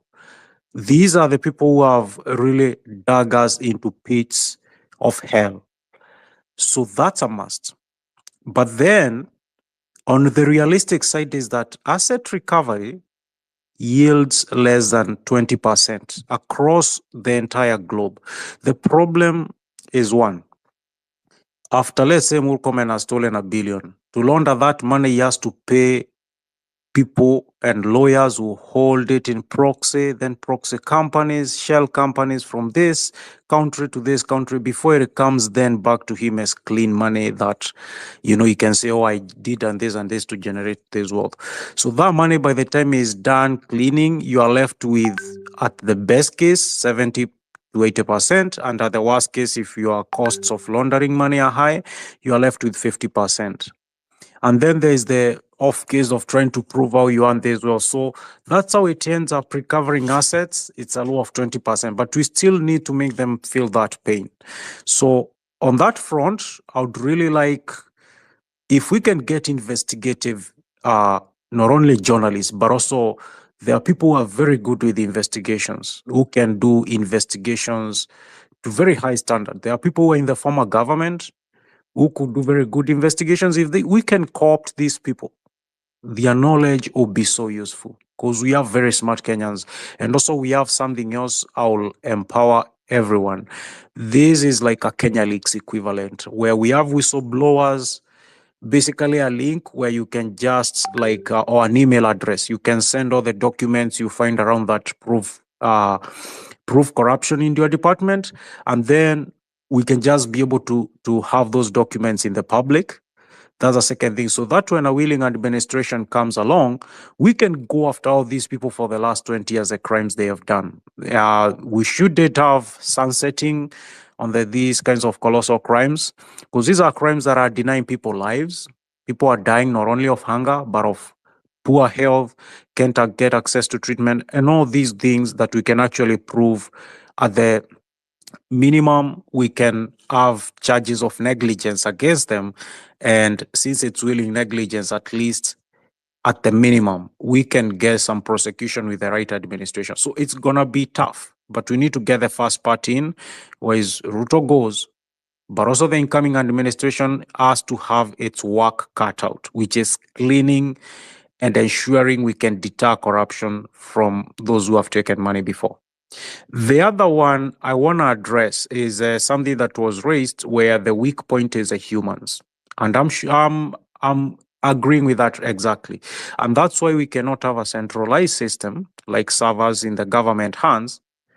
This has to be a system that resides in the hands of all Kenyans. Anyone with a laptop, you'll be able to run the block node for the government of Kenya. So that's how the blockchain works. And so when you have more than 50,000 of these blocks and nodes being run, basically these are the nodes being run, more than 50,000 laptops, the way we connect and verify the government is that once a transaction happens or a decision, let's say like a judge issued a warrant for arrest of one of us, that warrant goes to the blockchain, it's verified. They cannot use where they issue a warrant, there later say it was fake, it wasn't me, or later issue it and then withdraw it and say, oh, because they always do these things behind they do very shady things. The cops name and the authority, the OCS, all people were involved in that process. It will be transparent. And once it's verified by the entire chain, you cannot change that record. We track it, it's you. And so that ability to have hundreds of thousands of people and even millions on the blockchain as verifiers and nodes, that's what will take out the element of, MPs and senators and the president, cabinet secretaries, and a few people he knows, judiciary, 1,000 people. You're looking at like 1,000 elites to 2,000 at maximum who are really co-opted to steal and loot Kenya. And so when we take the power where all of a sudden need to corrupt 1 million people, and if a chunk doesn't agree, nothing happens. So we are able to take the power from them and to us. So this is really a distributed system where the government will not have any ownership. It's us, the people, once it's passed and the first basically implementation is done, the entire evolution of the ecosystem depends on the votes of the people who have the nodes. And the nodes will be with the opposition, the young people, the old, whoever you are, as long as you are Kenyan. Even in some instances, you'll find it running off servers that are, may not be necessarily, be in the public, in the government hands, but those servers, the government cannot go and wipe everything, because that means you need to wipe every laptop that is running that thing in Kenya. So that's the idea of the blockchain, where we take the power from these people and we create a system of real-time reconciliations, because data systems across the world are there already. So it's not like we are going to be inventing anything. These will just be adapting already existing things, so that we hold accountability, transparency, and honesty with these guys. Not people making orders. Ruto on one side is issuing orders to the Defense Department to do things. Can we track those orders? We can't. So in the future, you're at a point where if someone senior than you gives an order, they have to literally go on the blockchain and verify that order with you. That's the idea of open governance. This entire architecture of current government governing where things are done in the shadows in the name of quote unquote state security. Yet the state security, the threat itself, it's them who are a threat to our state. They loot so much the state cannot withstand. They loot so much, then they kill their own citizens. They loot so much, people can get cancer treatment. That's entire state threat. Our leaders are the threat to the state. That's the entire idea. And that's why we cannot allow any single individual going into the far future to be like, let's say the next one we get someone who is very upright and upstanding. But then what comes after him? Will Kenyans be forgetful, then vote in a bad person? With the blockchain, we'll be able to minimize the damage to the sense that he can make decisions we don't agree with, and then we get a hold of them before those decisions are implemented. Because you need everyone in the entire system to see how our money is used, especially money, because everything ties back to the money. Our taxes collected, and this entire pool, how much was taken out. That kind of precision accounting can only be done by the blockchain, and having a critical mass come into the system, that is what will make it redundant and unmodifiable by any single individual, even at 10,000 individuals. You'll need to convince the entirety of Kenya, like, you gotta allow me to steal this 10 billion, and then they have to approve for you to steal, which is impossible, which is the entire idea. So with that, this will be an integrated effort between citizenship education, citizenry being educated on the advantages of open governance and direct democracy, and also being taught that the enemy is not the current party alone.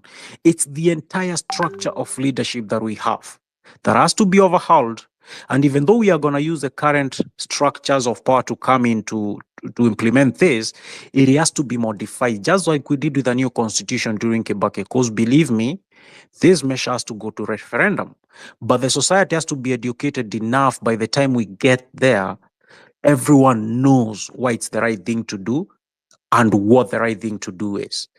And that's why I'm also very insistent on education and also on people who are older than us joining us. The reason they are not so angry is, if you've never noted the phenomenon of where all people are poor, they all feel satisfied because we are wallowing in poverty. But then here you have people who have cheated the system and they're accumulating tens, hundreds, and in some instances among the top 5 crooks in Kenya. You have like 3 of them stealing direct from the government. One is, money laundering. The other one is a drug dealer. And you can take a critical guess who some of these people are. And that's unwanton theft of a nation, pillaging of a nation to extremes never seen, and very few states on the planet have ever had this history. The most recent one was a state capture in South Africa by the Gupta brothers, the $100 billion scandal of the Gupta brothers. Just Google that. You crush an entire economy, you take people into poverty, cascading problems come in. And that's why we cannot trust any single person. Zuma was supposed to be a person who loves South Africa. He sold out South Africa. Julius Malema, even right now, is fighting very hard. But the problem is, does he have a clear view of the entire chessboard? Of what needs to happen to transform that country again into a country where honest men see the entire chessboard? And those are the questions going forward we have to ask ourselves, and then list the knowledge of those who are not within our ranks right now. And the way we do is by going out and speaking to them so that they can understand. And also part of the critical education to get people to see what we know. What we know is very different from what the older generation knows. The older generation, I've seen a lot of people along the same route of taking service. I asked them, hey, by the way, do you know what the Kenyan budget is? Some of them think it's 350 billion, some of them 700, some of them they think it's 50 billion. The figures are all over. No one has a clear information on how much the government spends in totality per year. They are not educated, they are not incentivized.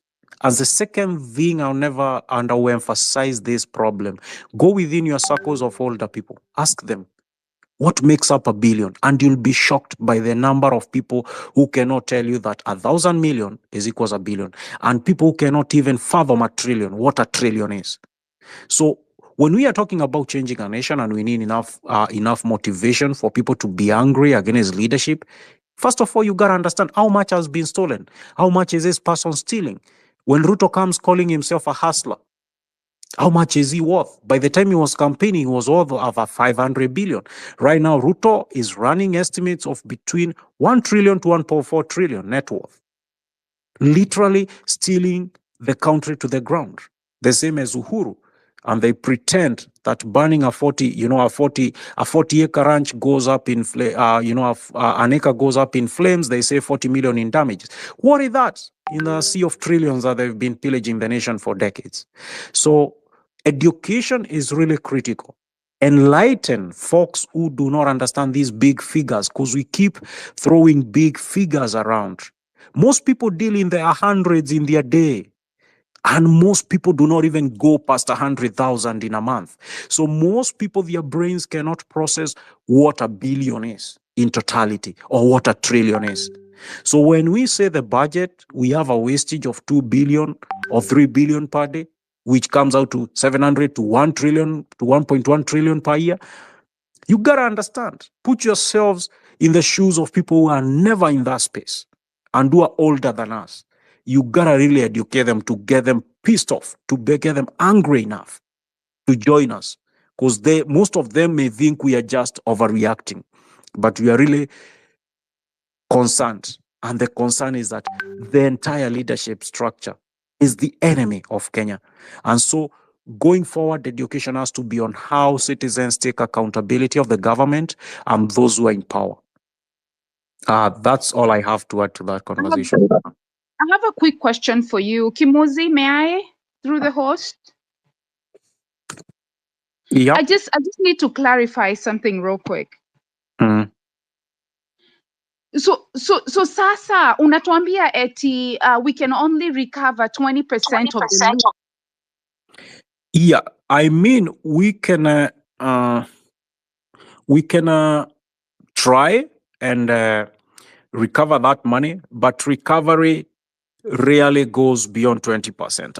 Let me give you straight up, like with the Golden Bag scandal, not much was recovered out of the 68 billion.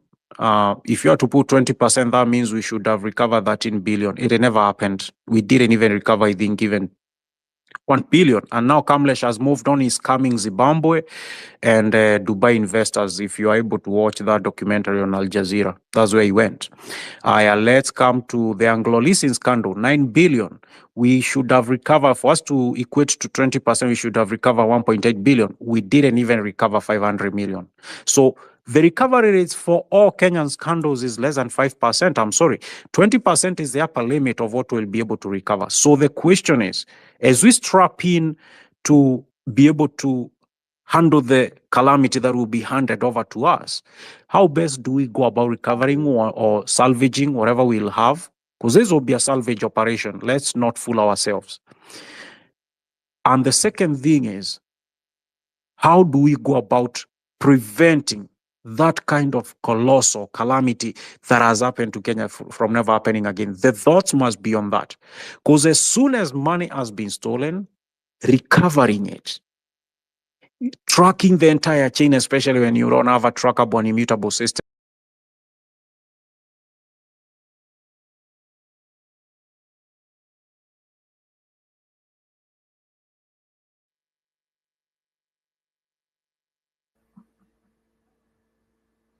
Sorry, is there anyone speaking?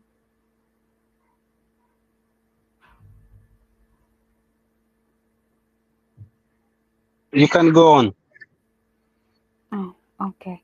So, thank you. As I was scrolling through, I did see, I don't know how many rumors, ama it's the truth, but I also want to know if it's the truth.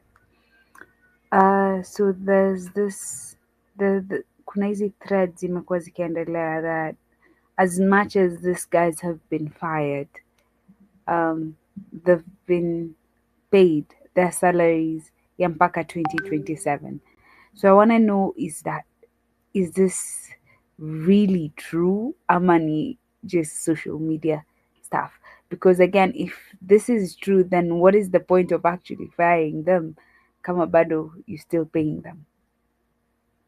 I mean, I feel like a thorough audit should be done. You're the ones who have been fired, so that we can establish if there's anything that has been missing.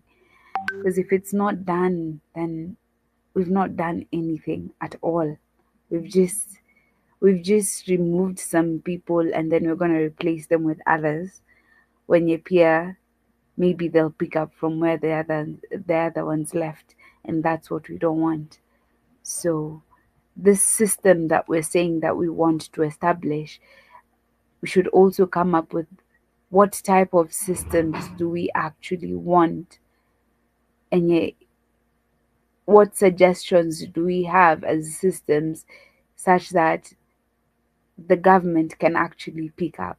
Because yes, we are saying we want a system, but we're not giving suggestions of what type of systems or what ideas do we have. I mean, we have to have ideas.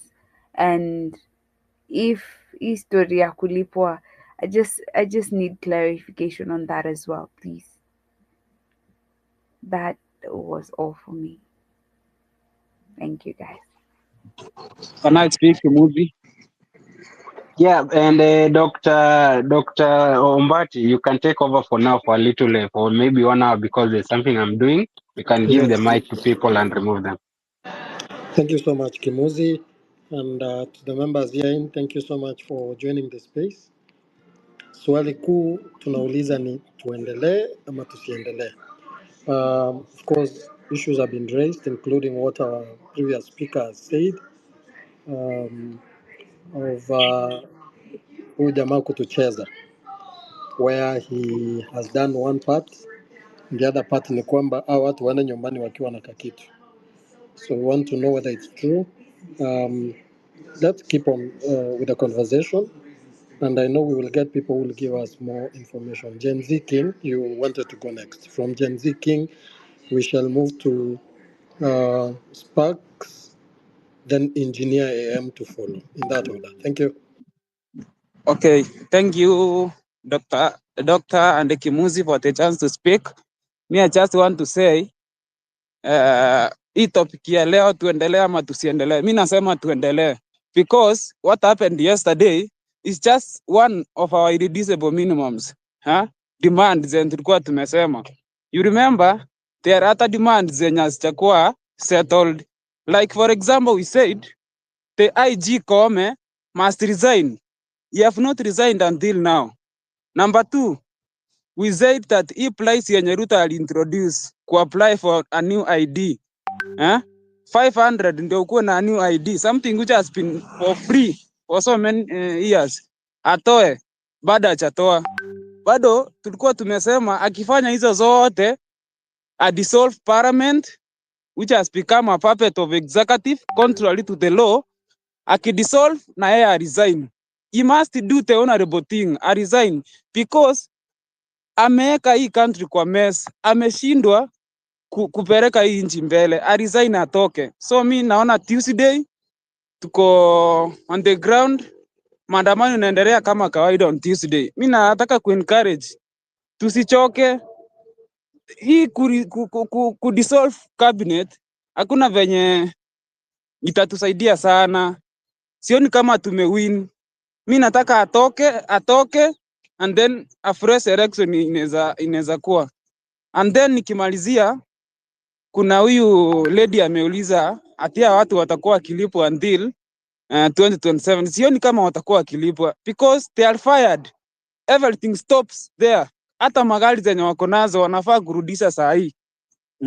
Hakuna eti kulipwa. Hatutakubali hiyo. How can they be paid and yet they are not working?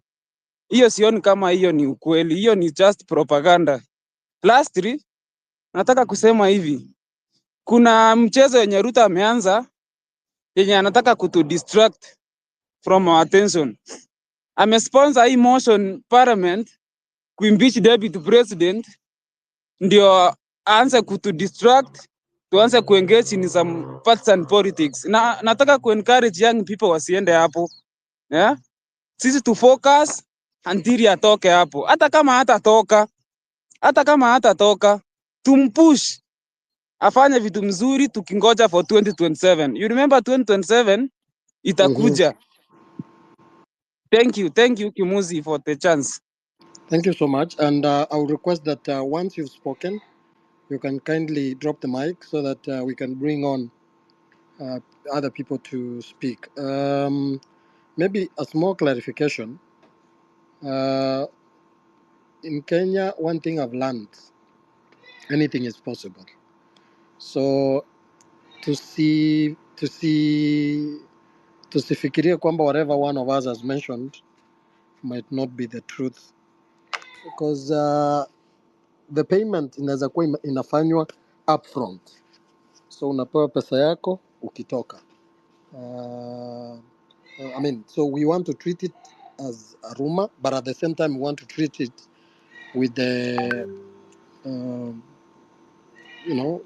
very carefully, even as we get more data and information over this matter. Thank you so much. Next, Gen Z, you can drop your mic now, so that we can bring on board other members. Engineer AM, you can go ahead because sijaona mwingine. Okay.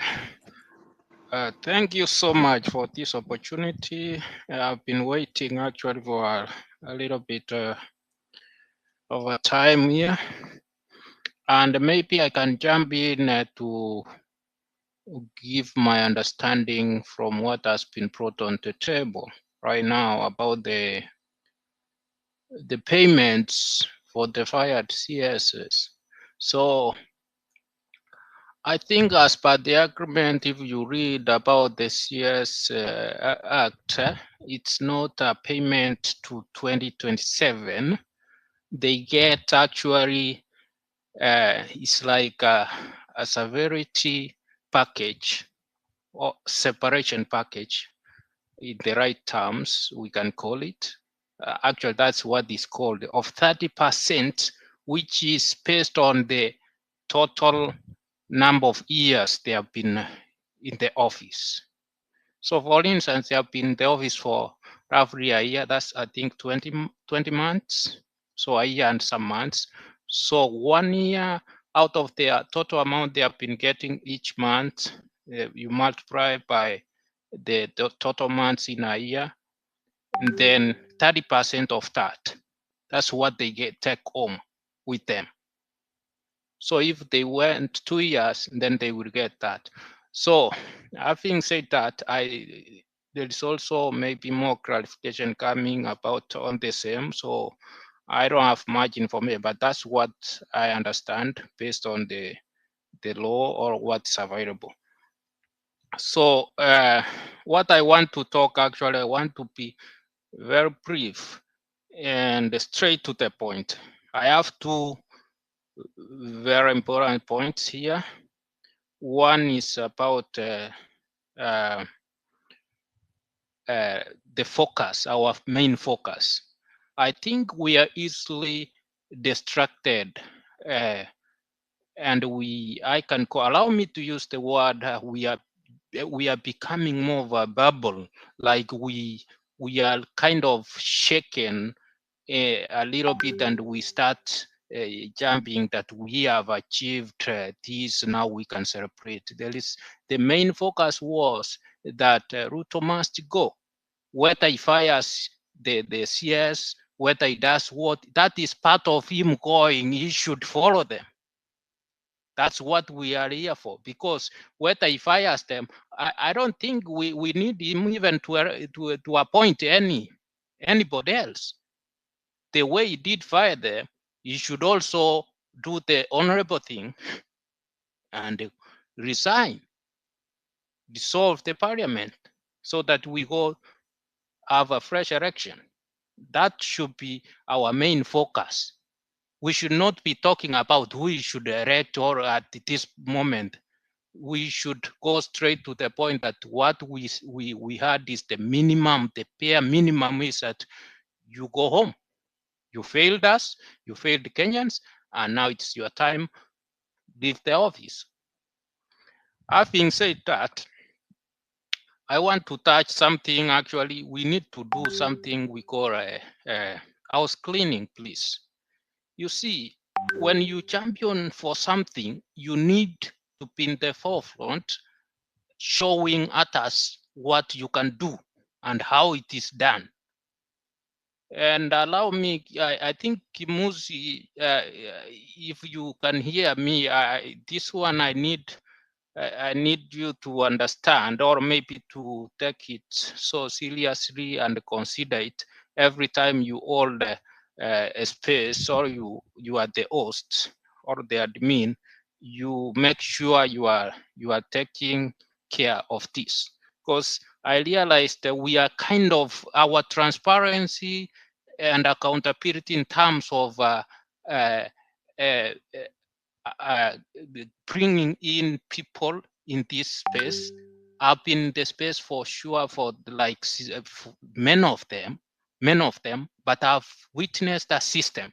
And this system we are fighting, you see, believe me, what we are fighting out here, what we see, we have that aspect within the group here, even from how we do things here, how we give chances. Actually, if you, I want you, those who have been around here in this space, they can bear me witness that most of these verified accounts, you can find most of the time when there is a serious discussion starting, you will find they are the one holding the speaker position most of the time.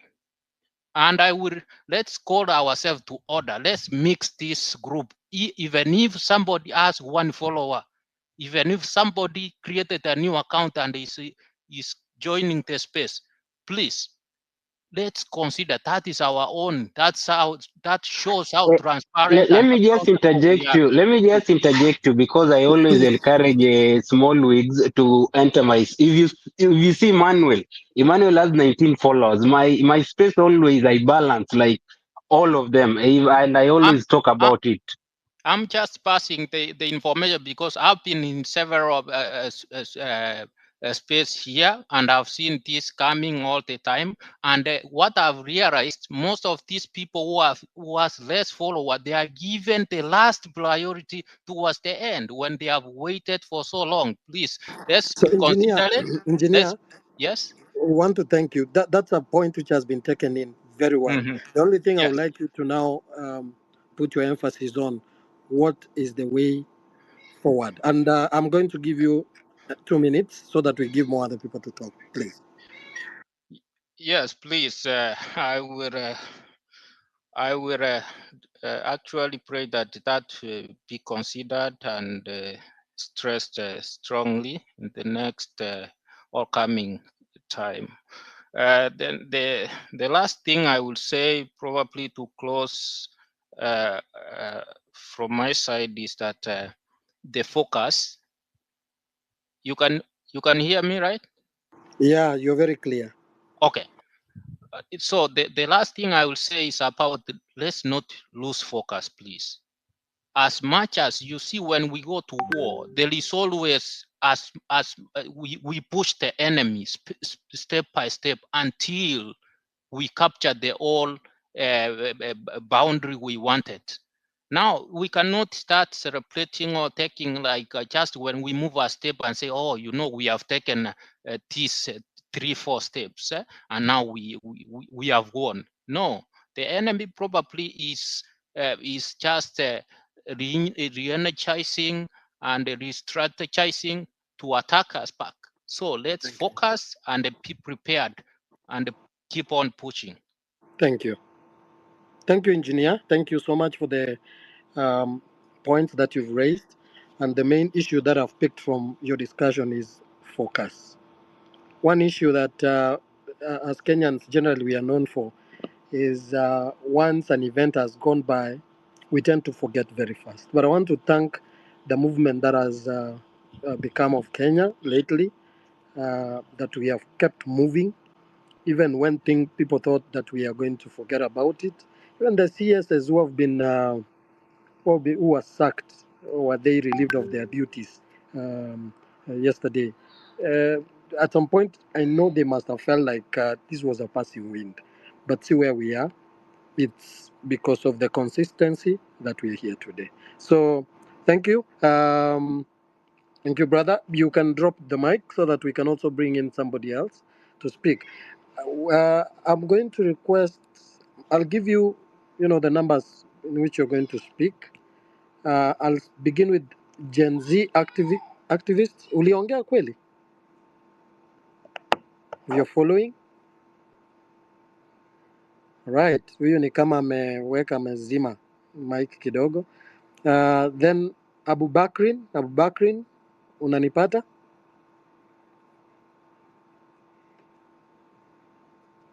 I Seems think there is Lady Justice. yes. So Lady Justice, please go ahead. Thank you very much, Kimozi and Dr. Mbati. I think at the end of the day, there's time to riot. There's time to celebrate wins, even if they are little wins. I'm a big believer in celebration as a self-care approach. So one thing I want to talk about is, yes, Ruto must go, but what's next? Because if you understand the governance of Kenya, if you understand the election of presidencies in Kenya, we, the people of Kenya, really do not have the power to elect our president. And it's sad to say that, we've had Western influence really playing and moving cards here and there, trying to endorse who is what being a president of Kenya. And unfortunately, in most cases, it always has to be somebody that they can manipulate, somebody who does not really care much about the people. And this could always can explain the reason why somebody like Raila Odinga has not been in favor of the Westerners for being a Kenyan president, because the kind of change he was gonna bring into Kenya was going to vex many people. So at this point, we have to remember that as much as we're saying Ruto must go, we still have a bigger enemy seated in between us, among us. And most of the times they're even in this room, especially this Charlie that is looking at me here.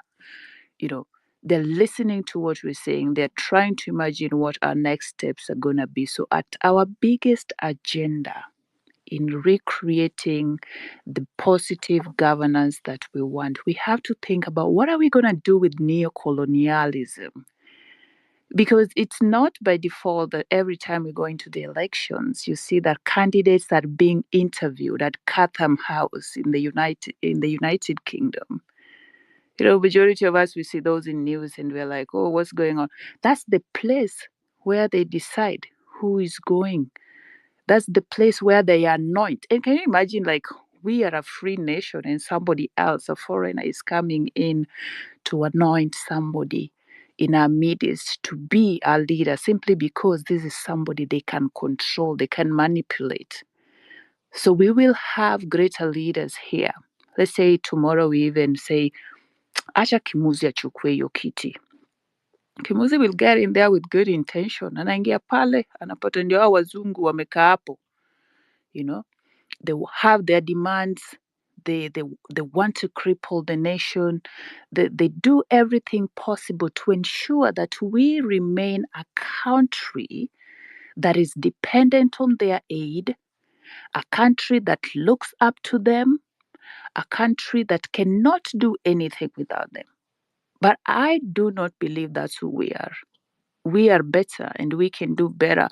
And we have to decide amongst us. In as much as we're pushing Ruto must go, the cabinet must go, everybody must go, there is a silent enemy in the room. They never left. And they're not planning to leave soon.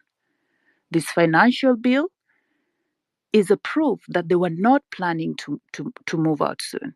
In fact, they're coming for our lands. They're coming for everything, and we cannot watch that. At least at this point in time, we have the information. We know who these people are.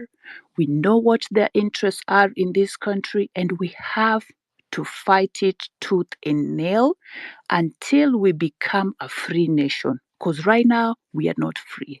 I yield my mic. So Justice, how would you suggest that we do it? So, Dr. Umbati, I live with these people and I've studied them, and they're very complicated people. And there has been examples in Africa where people have tried to. You see, Mugabe became the West enemy numero uno. Why? Because he tried to do away with the colonialist. So far, nobody has done it. Unfortunately, I do not have a blueprint, but I believe that people like Raila Molo Odinga or other patriotic Africans, like the African founding fathers, let's go find if they are in Ghana, if they are somewhere in, all these places where the African founding fathers came from, they could have a blueprint that could guide us to how we take out these people, because the African founding fathers always said that the white man, that our independence is not enough. We needed to unite as the entire continent for us to be able to stop them, to block them from infiltrating us. But that has not happened for the past 60 years. Mm-hmm, mm-hmm. And so for the case of Kenya, yeah, what you're calling upon us is to find the blueprint, get to know how to. But now you see we have the elephant in the house. The CSS have been sent packing. The next course of action is starting. So we need to know what to do next. But thank you so much. Please hold on. I will come back to you again. Um, Engineer, this is Engineer who? Nyansikera. Then after Engineer Nyansikera, we go to Swizi. Okay, Engineer Nyansikera, what would you like to say?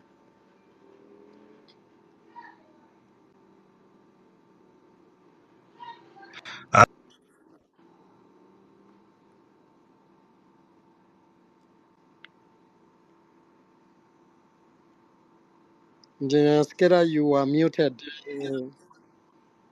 Can you hear me now? Yes, I can hear you now. Good morning, Dr. Mbati. Thank you for hosting me. Thank you so much, Kimuzi, for the good work you've been doing for the last couple of weeks. I am so proud of you, Kimuzi. And if you are the foreigner the president is talking about that is causing jitters around here, please continue doing what you're doing. Many people are very proud of you. Many of them are not in this space. Many of them don't get to join and speak and share their mind. Keep doing what you're doing. Number one, in the technology and engineering. And some of the decisions that are being made. Engineer, you're breaking. Your mic is, I don't know whether it's me, but your mic is breaking, Engineer.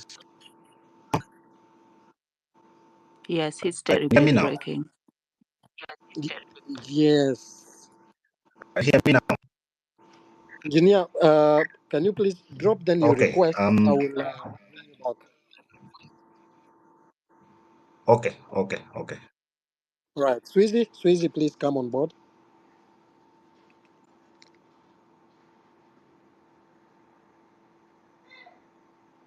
Swizi, He dropped also. you also dropped. Yes, hello. Who's this? Bakari? Yeah, thank you so much. Pole, All right. nilikuwa All right. nilikuwa mahali kulikuwa na kelele honestly. So let me say kwanza asante sana Kimuzi for hosting this space since yesterday mpaka saa hizi is a very good move. So first of all, let me say that The president's move yesterday, I think it's commendable that inaonyesha kwa to some extent that kweli anasikiza Wakenya, but still so much has to be done, especially to kuhakikisha tu life ya huyu Mkenya wa kawaida imekuwa anaweza kusimama leo na aseme kwamba I'm proud to be a Kenyan. So much has to be done in terms of huyu mwananchi wa kawaida anaweza kupata pesa, anaweza kuwa na kitu kwa mfuko, aseme kwamba mimi leo hii narudi na kitu kwa nyumba, because if you look at the way a Kenyan, especially the Gen Zs, mtu